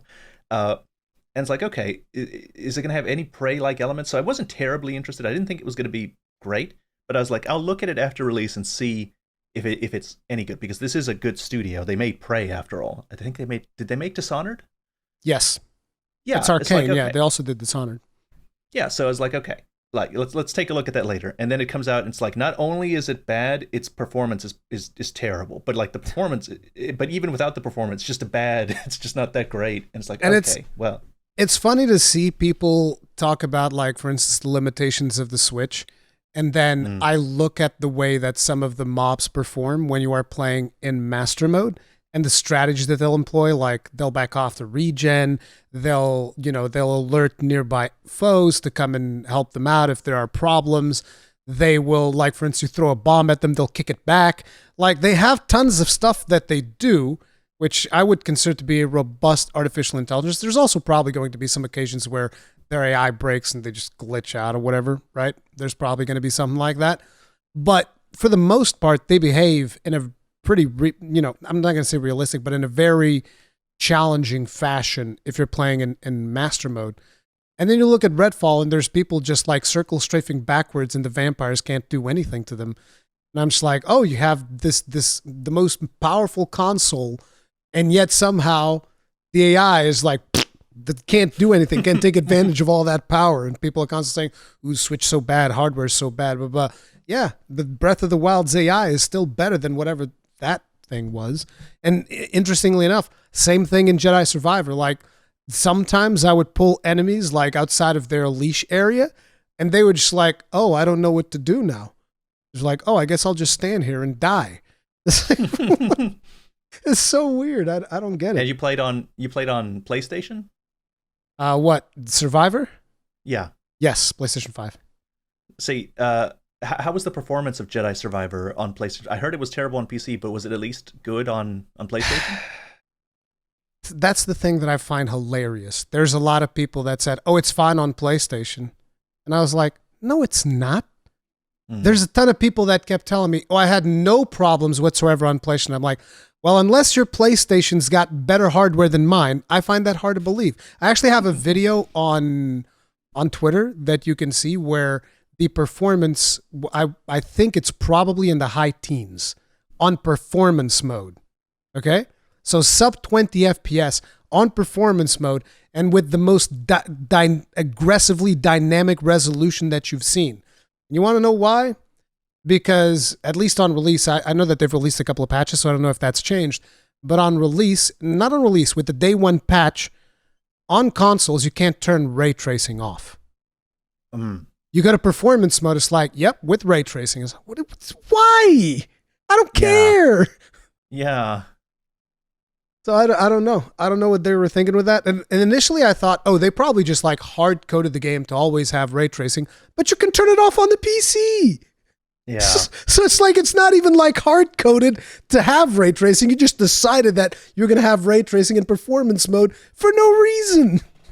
It's like, that's actually really just, it's like shooting yourself on the foot on purpose. It's like, yeah. If you'd let people turn it off, the PlayStation performance would have been probably a lot better. Yeah. Like, look, there are a lot of sections where the performance is fine. It's running smooth 60, but there's also a lot of sections where it goes below 30, still in performance mode.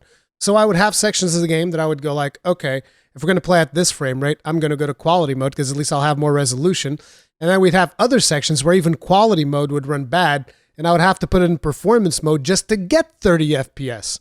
So yeah, I still had a lot of problems. Like, let's say throughout the entirety of the game, if I was to give a percentage of when I had issues, I'd say about 30 to 40% of the zones that I've visited in the game had performance issues. It's not even like, oh, this person was able to somehow magically play through the whole game and not experience a single performance issue. No, you didn't. You are lying. Either that or my PlayStation 5 is broken specifically for Jedi Survivor because no other game has performance issues. So I don't know. But yeah, that's the Jedi Survivor experience. But getting back to Armored Core. So we had that beautiful cinematic trailer.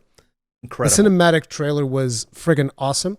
Have you played previous Armored Core games? I hadn't at the time of its announcement, but at this point I have played through 4 for Answer, and I played some of the hard mode on both of those, and I played through 3 and some of the hard mode on 3. And, damn.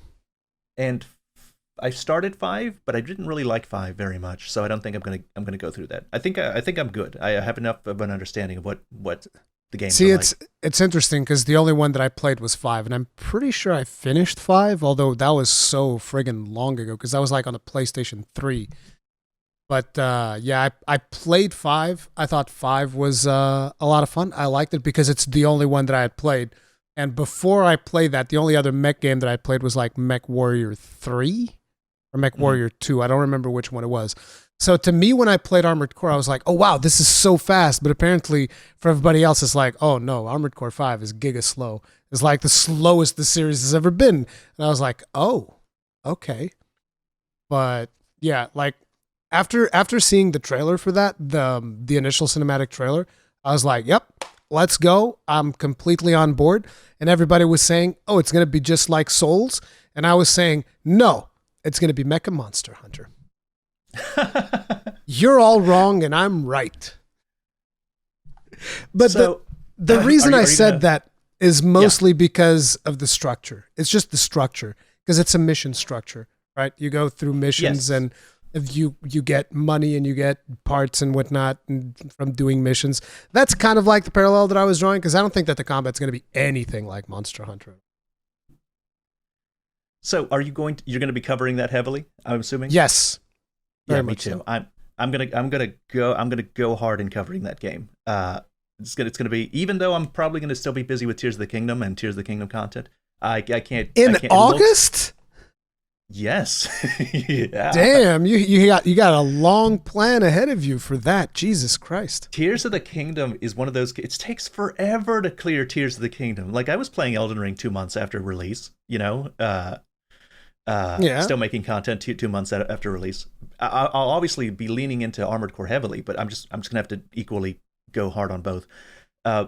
Even if the Armored Core community doesn't want me, you can't get rid of me. I'm not going anywhere. They're upset at me right now. I always find it so weird when people don't want content creators in their games. So why are they upset at you? Oh, okay. So, BotW made a video a while ago, and in his video he was like, I don't remember the title of the video, but his thumbnail was like "Armored Souls?" ? And he was the guy that started the whole is Armored Core gonna have? Yeah, I remember that. And then Fighting Cowboy released a video soon after, and he's like, and he said Armored Core is not going to be a Souls-like, and he's right, it's not going to be a Souls-like. Yeah, I just recorded an episode of this with Fighting Cowboy yesterday.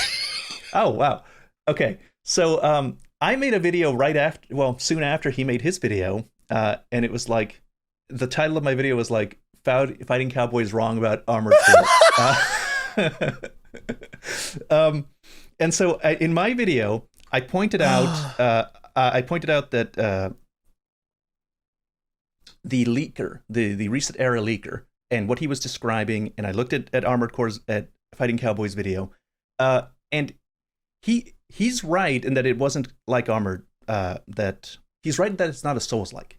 It's not, but that's never the claim I was making. If you go back to my video, you can scan the whole thing. That's never what I was saying. What I was saying is that it would have elements that would be like Souls-likes. And if you read, the recent era guy was the only eyewitness we had at the moment.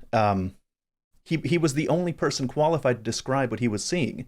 And Fighting Cowboy, dismissed his opinion because he showed a sequence on his video where he's like coming up to enemies and slashing. The guy was describing something very Souls-like, where he was dodging an enemy attack and attacking in melee. And he described that, the leaker, he described them as Souls-like. And Fighting Cowboy's like, no, look, I'm gonna show you something from Armored Core 5, I think, and I'll burst up into enemies and attack. And I saw that and I was like, even if I've never, and I hadn't played any Armored Core at the time, I don't need to play Armored Core to look at the sequence that Fighting Cowboy just showed and tell you that looks nothing like a Souls game. Looks absolute, like nobody could possibly be fooled into thinking what they just saw was a Souls-like. That's not a telegraphed attack that you're dodging. It doesn't sound anything like what the leaker said. And so based on that, and based on some of the stuff that was in From Software's description, I was like, I don't think that's correct. It's not. He's right that it's not a Souls-like, but I don't think, because Fighting Cowboy mentioned specifically there's not going to be iframes and dodging. And I was like, I don't know about that. Like, I'm not convinced. And so I was like, I think he's mistaken.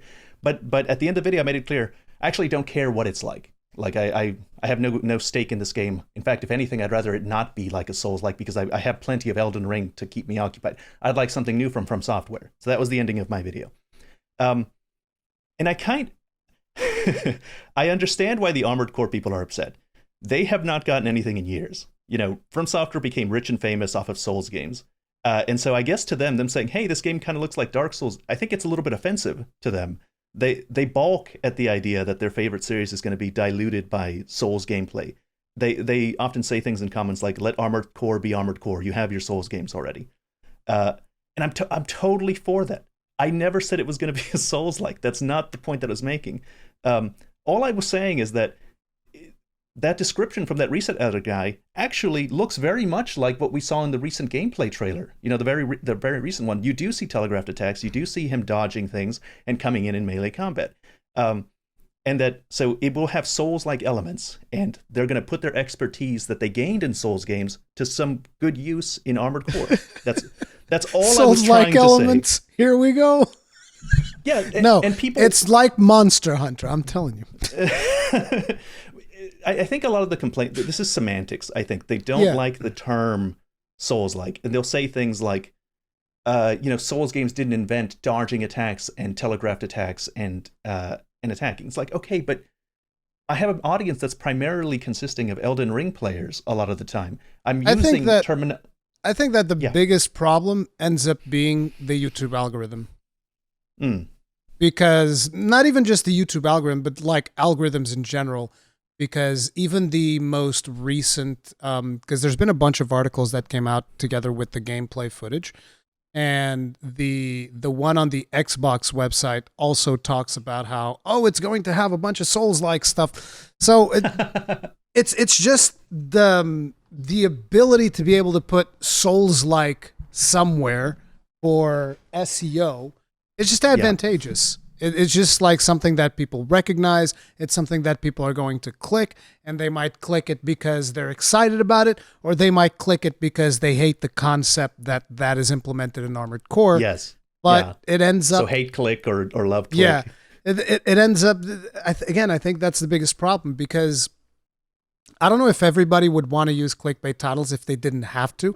Like, let's say, for instance, if I just title my video Armored Core 6 and then whatever the topic is, and that's that. And if that did well in the algorithm, I would rather title it like that than, have to bring in some other terms that could be considered somewhat clickbaity. But that's kind of like the attention economy that we live in, and that's probably why people are upset.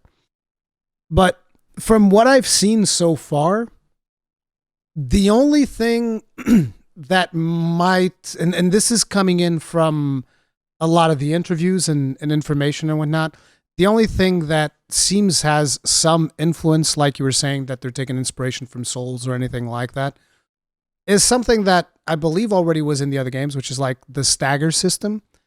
Except this time, I'm not sure if the stagger system is going to allow you to do something that is more visceral, or if it simply looked like that in the gameplay trailer, because you have that one where you see the lance attack, the laser lance, hitting the other AC, and it looks like it goes through him, almost like a visceral attack. And I'm not sure if that's just the visual of what we're watching. It just looks like that naturally because it's even though it's a gameplay trailer, it's very cinematic.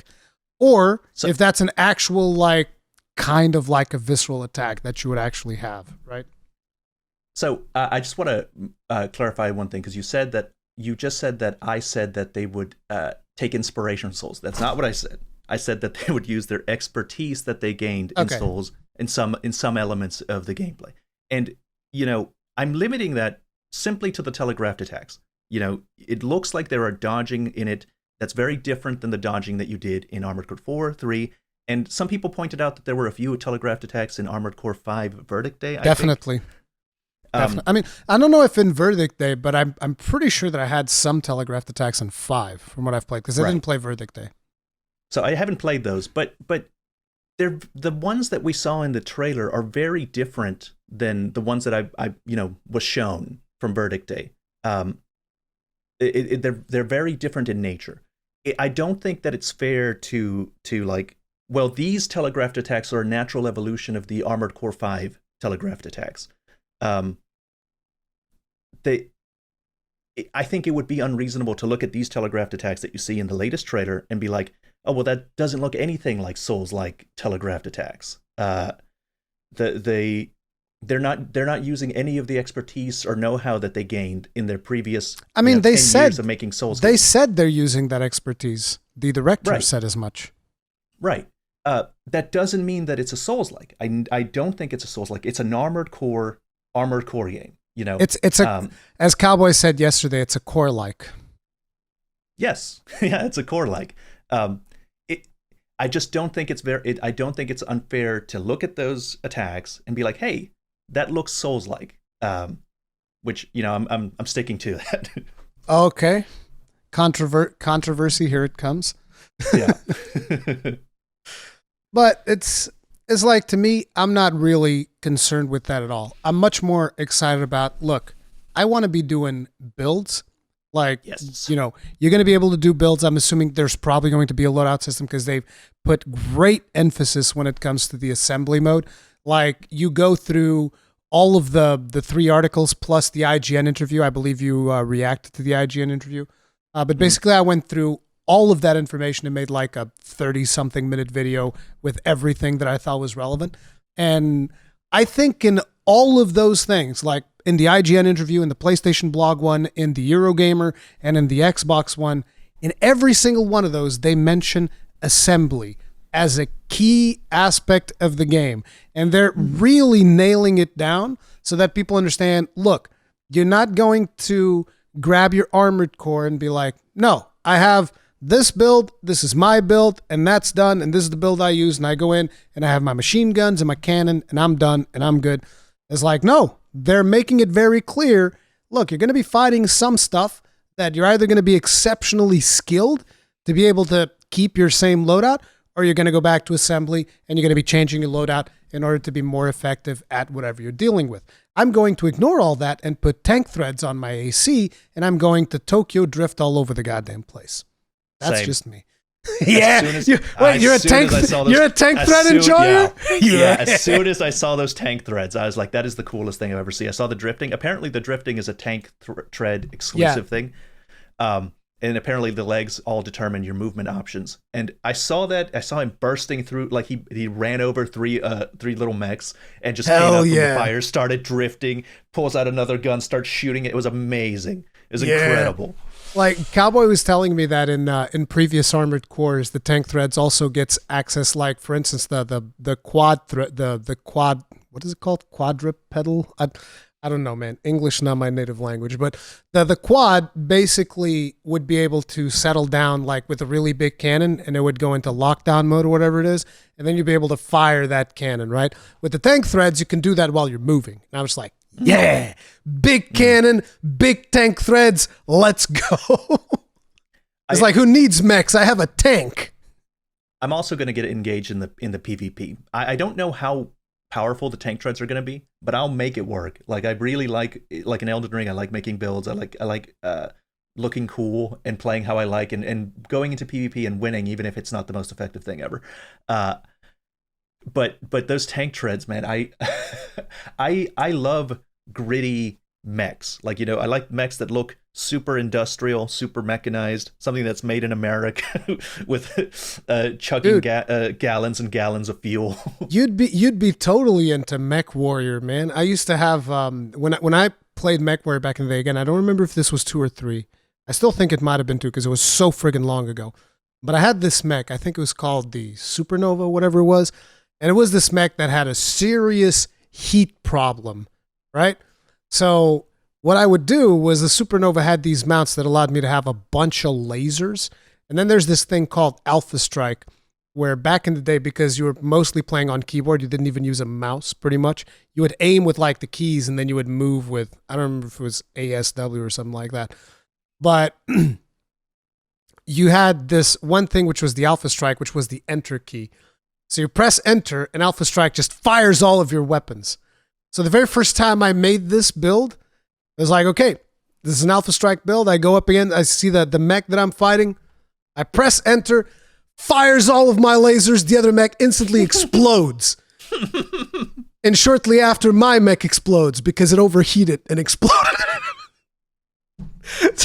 So I had to put like a bunch of even more effective heat sinks. And basically the way that build would work was like I would press enter, Alpha Strike, and then my mech would shut down to go on cooldown. It's just like, I either kill you with one shot or I die. It's that simple.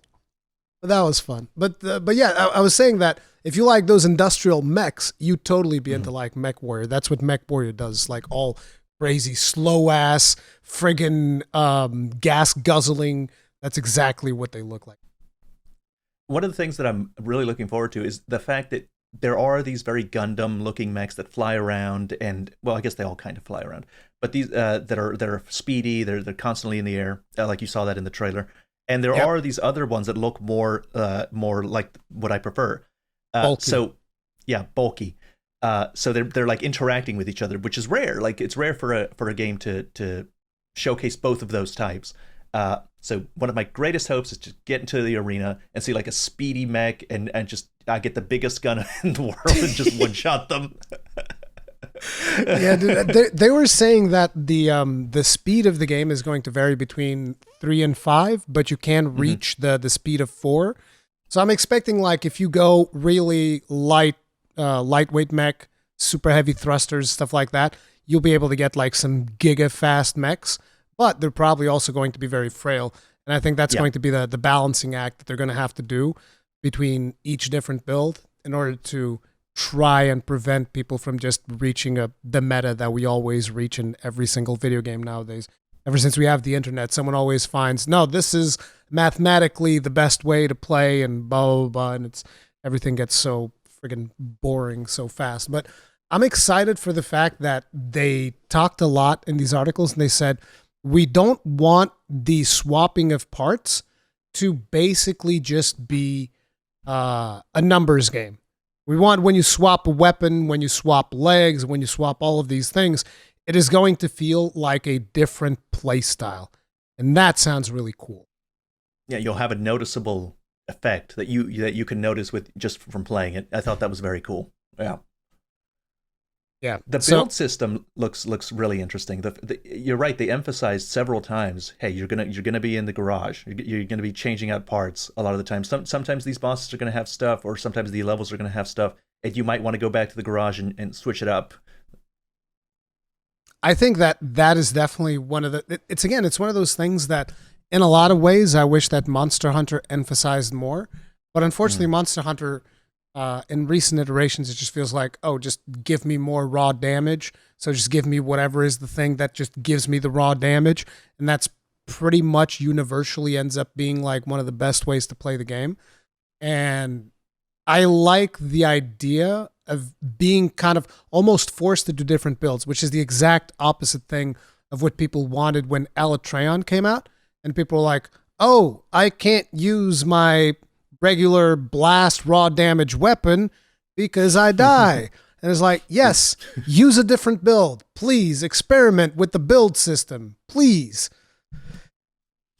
One of the things I've noticed about Armored Core, so what I was very curious as what the speed was going to be like in Armored Core 6, because 4 is very, very fast and 3 is not in comparison. I've heard 5 is a little bit faster than 3, but not as nowhere near 4. But in 3, like it was actually quite slow at the beginning. You can model it out, you can switch stuff out and be very fast, but you're never reaching the dizzying speeds of 4. You're never getting there. And so what I realized that 3 is just much harder. Like 4 and 4 Answer, normal mode, just getting through the game, incredibly easy. Not a single.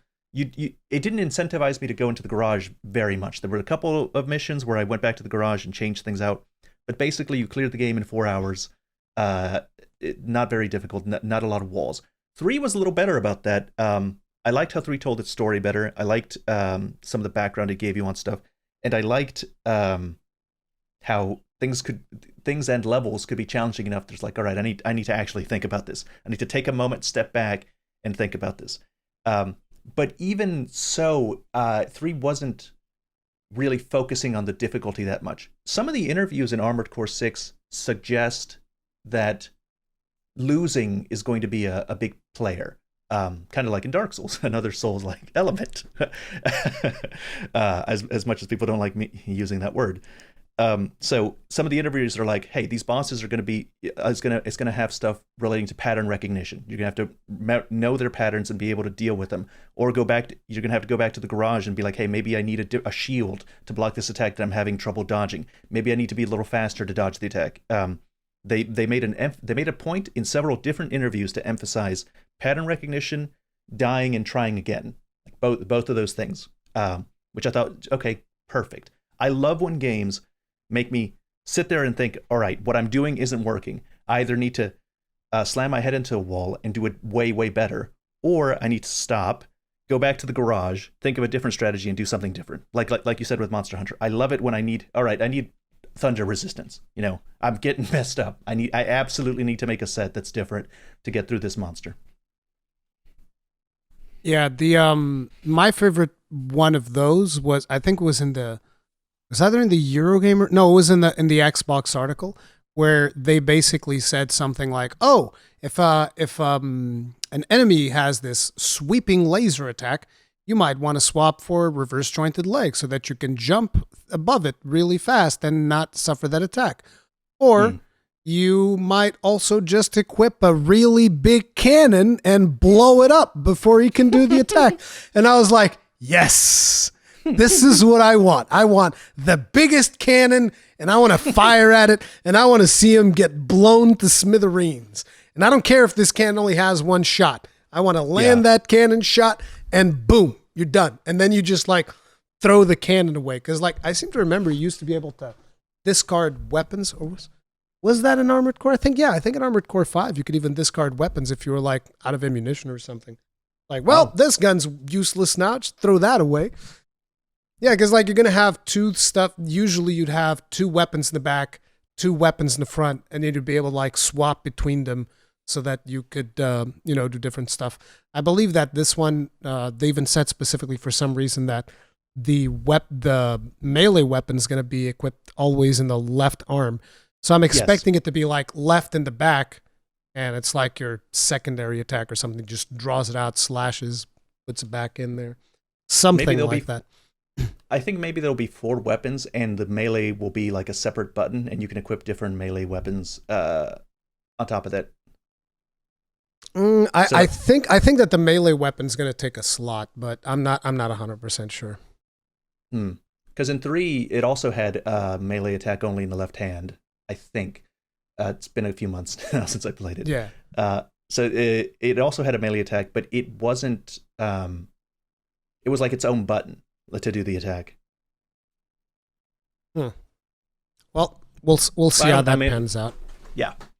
Either way, I'm super pumped for it. Another thing that they talked about was also they expect players to do combos. Now, I'm curious if by combos they mean something organic, or if they mean something a little bit more explicit in the way that, maybe using this type of gun combines better with this type of gun in some like secondary effect or something like that, where it does an actual combo. Because there were, at least I think in 2 of the articles, they specifically mentioned combos. And the example that they gave was how in the cinematic trailer you have the exposed core and it goes off. There's like an EMP shockwave or whatever it is. They just say shockwave. They don't say it's an EMP. But that kind of like staggers, and then you move in for the kill with the pile bunker thing, whatever. And I'm wondering if those combos are going to be something that actually has like a gameplay mechanic, or if it's going to be just something that you form organically and like, if I use this long range machine gun, I can pelt them until I get in close with this shotgun type cannon and then blast them with the cannon. Yeah, I think that's what they mean. I don't think it's like an actual combo in game. It sounded like what they were talking want about. An actual combo in game. I think that'd be cool. Although that probably goes really far off of what Armored Core usually does, so I don't.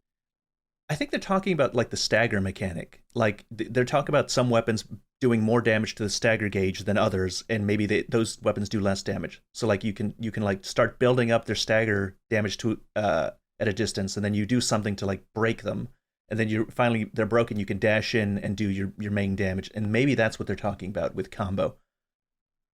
Yeah, that might be the case. Another thing that I started looking into a little bit more was the story of it. I don't know if you've looked into that too deeply, because like in this trailer they were saying like, oh, we have this coral cerebral control device in our main character, and I was like, oh, interesting. Coral being the substance that everybody's fighting over on Rubicon, which on the IGN interview they referred to it as Rubicon 3, which makes me wonder if the conflict is just on one planet or if it could be more planets that we go to. Like, there's so much ground for like speculation with the information that is out there, right? So here's an interesting fun fact that I mentioned in one of my videos. In the leaks that we had for Armored Core previously, talking about the story, they had a placeholder name for a coral called Melange. And that's a reference to Dune's. Yeah. And so in Dune, that it was also a resource that people were fighting over, and it also had like mystical properties. It had like religious connotations and mystical properties. People obsessed over it. So it wasn't just like oil. Similar to coral, it seems to like, it looks like a nervous system. Like you see a lot of the times in the trailers, it looks like his nervous system. Apparently, it's a lot of what your character uses as well. He's like a robot human and an artificial human or an enhanced human. He's an augmented human. An augmented human. And so Coral has those kind of special mystical qualities. So if this game has any inspirations from Dune, Coral is going to be more than just a resource. It's going to be important. It's going to have a genetic influences. Maybe it's alive and it's controlling people. Maybe it's the thing that's saying, "Let the last cinders burn, feed the fire." Maybe it wants the conflict to continue. Like it can go all over the place. I don't know. I have no idea. But I'm really curious to. That's one of the things that I actually questioned in my video, and most people are disagreeing with me on that. I mean, not disagreeing because it's just like speculation, right? But most people are saying that they don't think that's going to be the case. But I made the question, it's like, what if Coral somehow has sentience, right? And what are the implications of that, considering that we have a cerebral coral control device? Is it going to control us, right? Is it going to be like, or are we being controlled by the corporation or whatnot? One of the things that Cowboy told me is that we can expect a lot of war crimes, because that's usually a part of the story in Armored Core. And before he even told me that, like, I was already thinking, considering that in the IGN interview they say that an extraterrestrial force comes in and they're basically, trying to exploit this resource, the coral. I'm thinking that we're coming in as a mercenary for the extraterrestrial force, and they probably want us to go in there and wipe out the natives and steal them of their goods. Like, hey, that's some nice oil you boys got there. It'd be a shame. Yeah. Be a shame if we had to murder all of you to come in here and get that oil. But that's kind of like the vibe that I'm getting. And the thing was also like, you notice that the really big mechs that they show in the trailer, all of them, for starters, they're not like combat machines. They're mining rigs. At least I didn't see any of the really big ones that weren't mining rigs. Like, you see other ACs and stuff, yeah, sure. But the actual big mechs that you fight, they seem like they're mining rigs. They have like the drill bits and all of that stuff, right?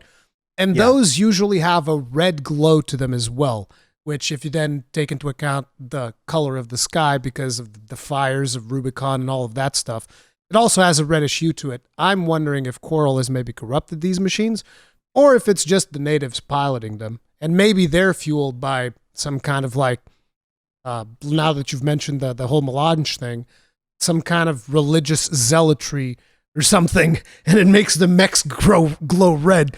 I don't know, but I feel like there's space in there for potentially Coral being sentient. Whether that is the case or not, I have no idea. Yeah, but it's an interesting thing to explore. Yeah.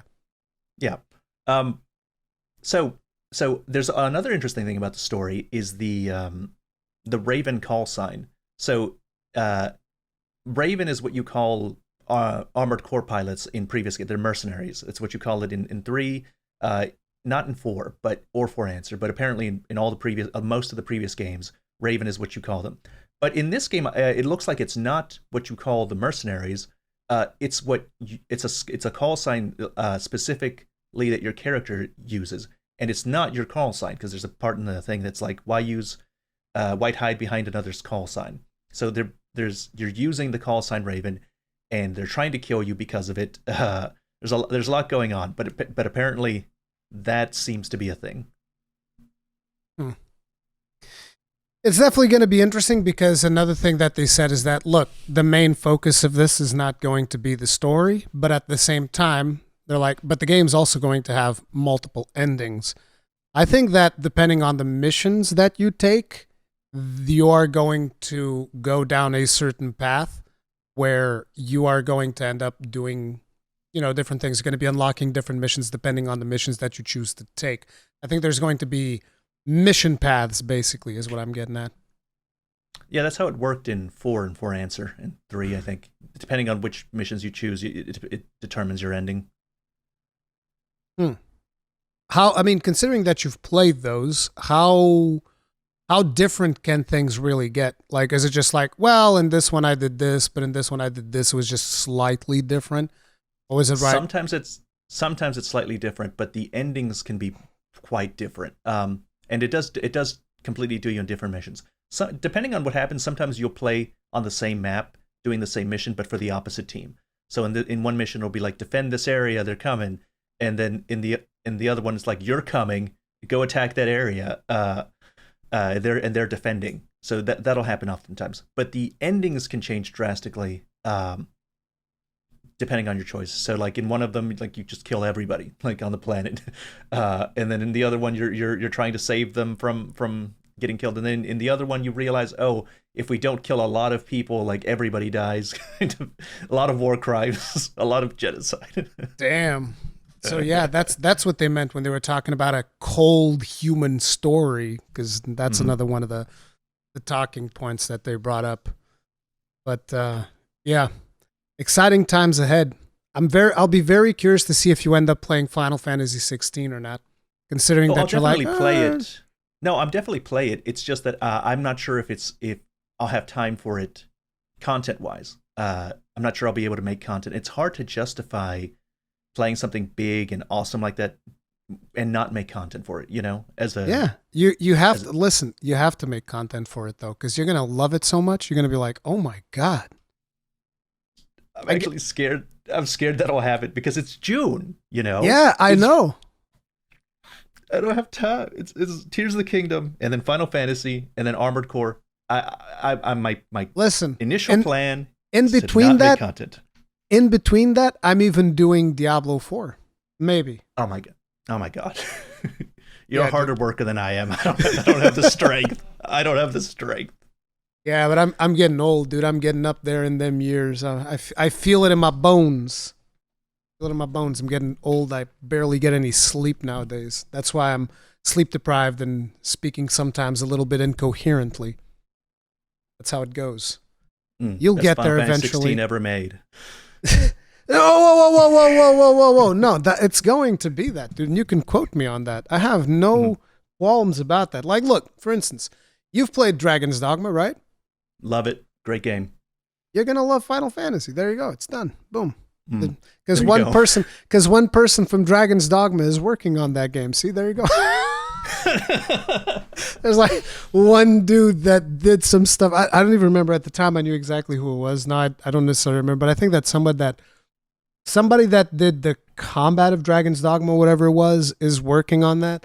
And somebody that did the combat of DMC is working on that. Maybe if it's even the same person. It might be the same guy. It might be the same guy, yeah. Yeah. I will say everything that I've seen from Final Fantasy 16 does look amazing. Like I love a lot of because what it is cinematic set pieces. The icon fights look incredible. The fact that they worked on them to have a different feel. Like in some of them, they're like you're playing as Phoenix and you're shooting fireballs. In one of them, you're Ifrit fighting against a giant Titan, like it's God of War 3 or something. Dude. The slugfest that they showed off in the first showcase with the Garuda. Versus Ifrit. I haven't seen any of that because I want to see it firsthand in game. That's when I'm going to see it. Good for you. That's the way to do it. Oh, and another thing, as far as I'm aware, there's only one difficulty for Final Fantasy 16. They're just having optional accessories that they'll give you access to if you Yeah, but choose to play it. those work like Near Automata, so it's like you're going to take up ring slots if you want to do that. Yep. So it's like it's a choice. You can do that, but then you're missing out on some other stuff. So I don't really see a big problem in that one. But No, yeah, looks great. that one's going to be something for. I'll be waiting to see the video where you tell me, oh my God, Rurikhan was so right, dude. 16. I can't believe I was thinking about not making content for this game. I'll be waiting for that video. No, Yeah, dude, have mercy. It's coming. Yoshi P cannot be stopped, okay? In Yoshi P we trust. This is how this works. Anyway, that's pretty much where I was going to wrap it up. We have like 2 hours and 15 minutes. Jesus Christ. I'm going to have to like re-listen to all of this to go through and put chapters on it to some extent. Yeah, it's going to be a lot of effort. I have to get this done by tomorrow or something. But anyways, that was awesome, dude. Thank you very much for making the time to be on the Cons cast. There's going to be links to all things Ratatoskr in the description. All things just one channel, right? Yes. Yeah. So you guys make sure to check him out. He's going to have a bunch of Tears of the Kingdom content, which is going to be awesome. I'm probably going to be doing episodic Tears of the Kingdom, which is going to be very hard. I want to showcase all of the gameplay and all of the crazy stuff that I'm going to be doing on there. I'm super excited. You're super excited. It's going to be some very busy next couple of months, but also some very awesome next couple of months. Is there anything you'd like to say, sir? No, I'm good. Thank you for having me. It's been great. Anytime. Awesome. Thank you very much. We'll see you guys in the next one. Stay strong. Stay safe. Peace out.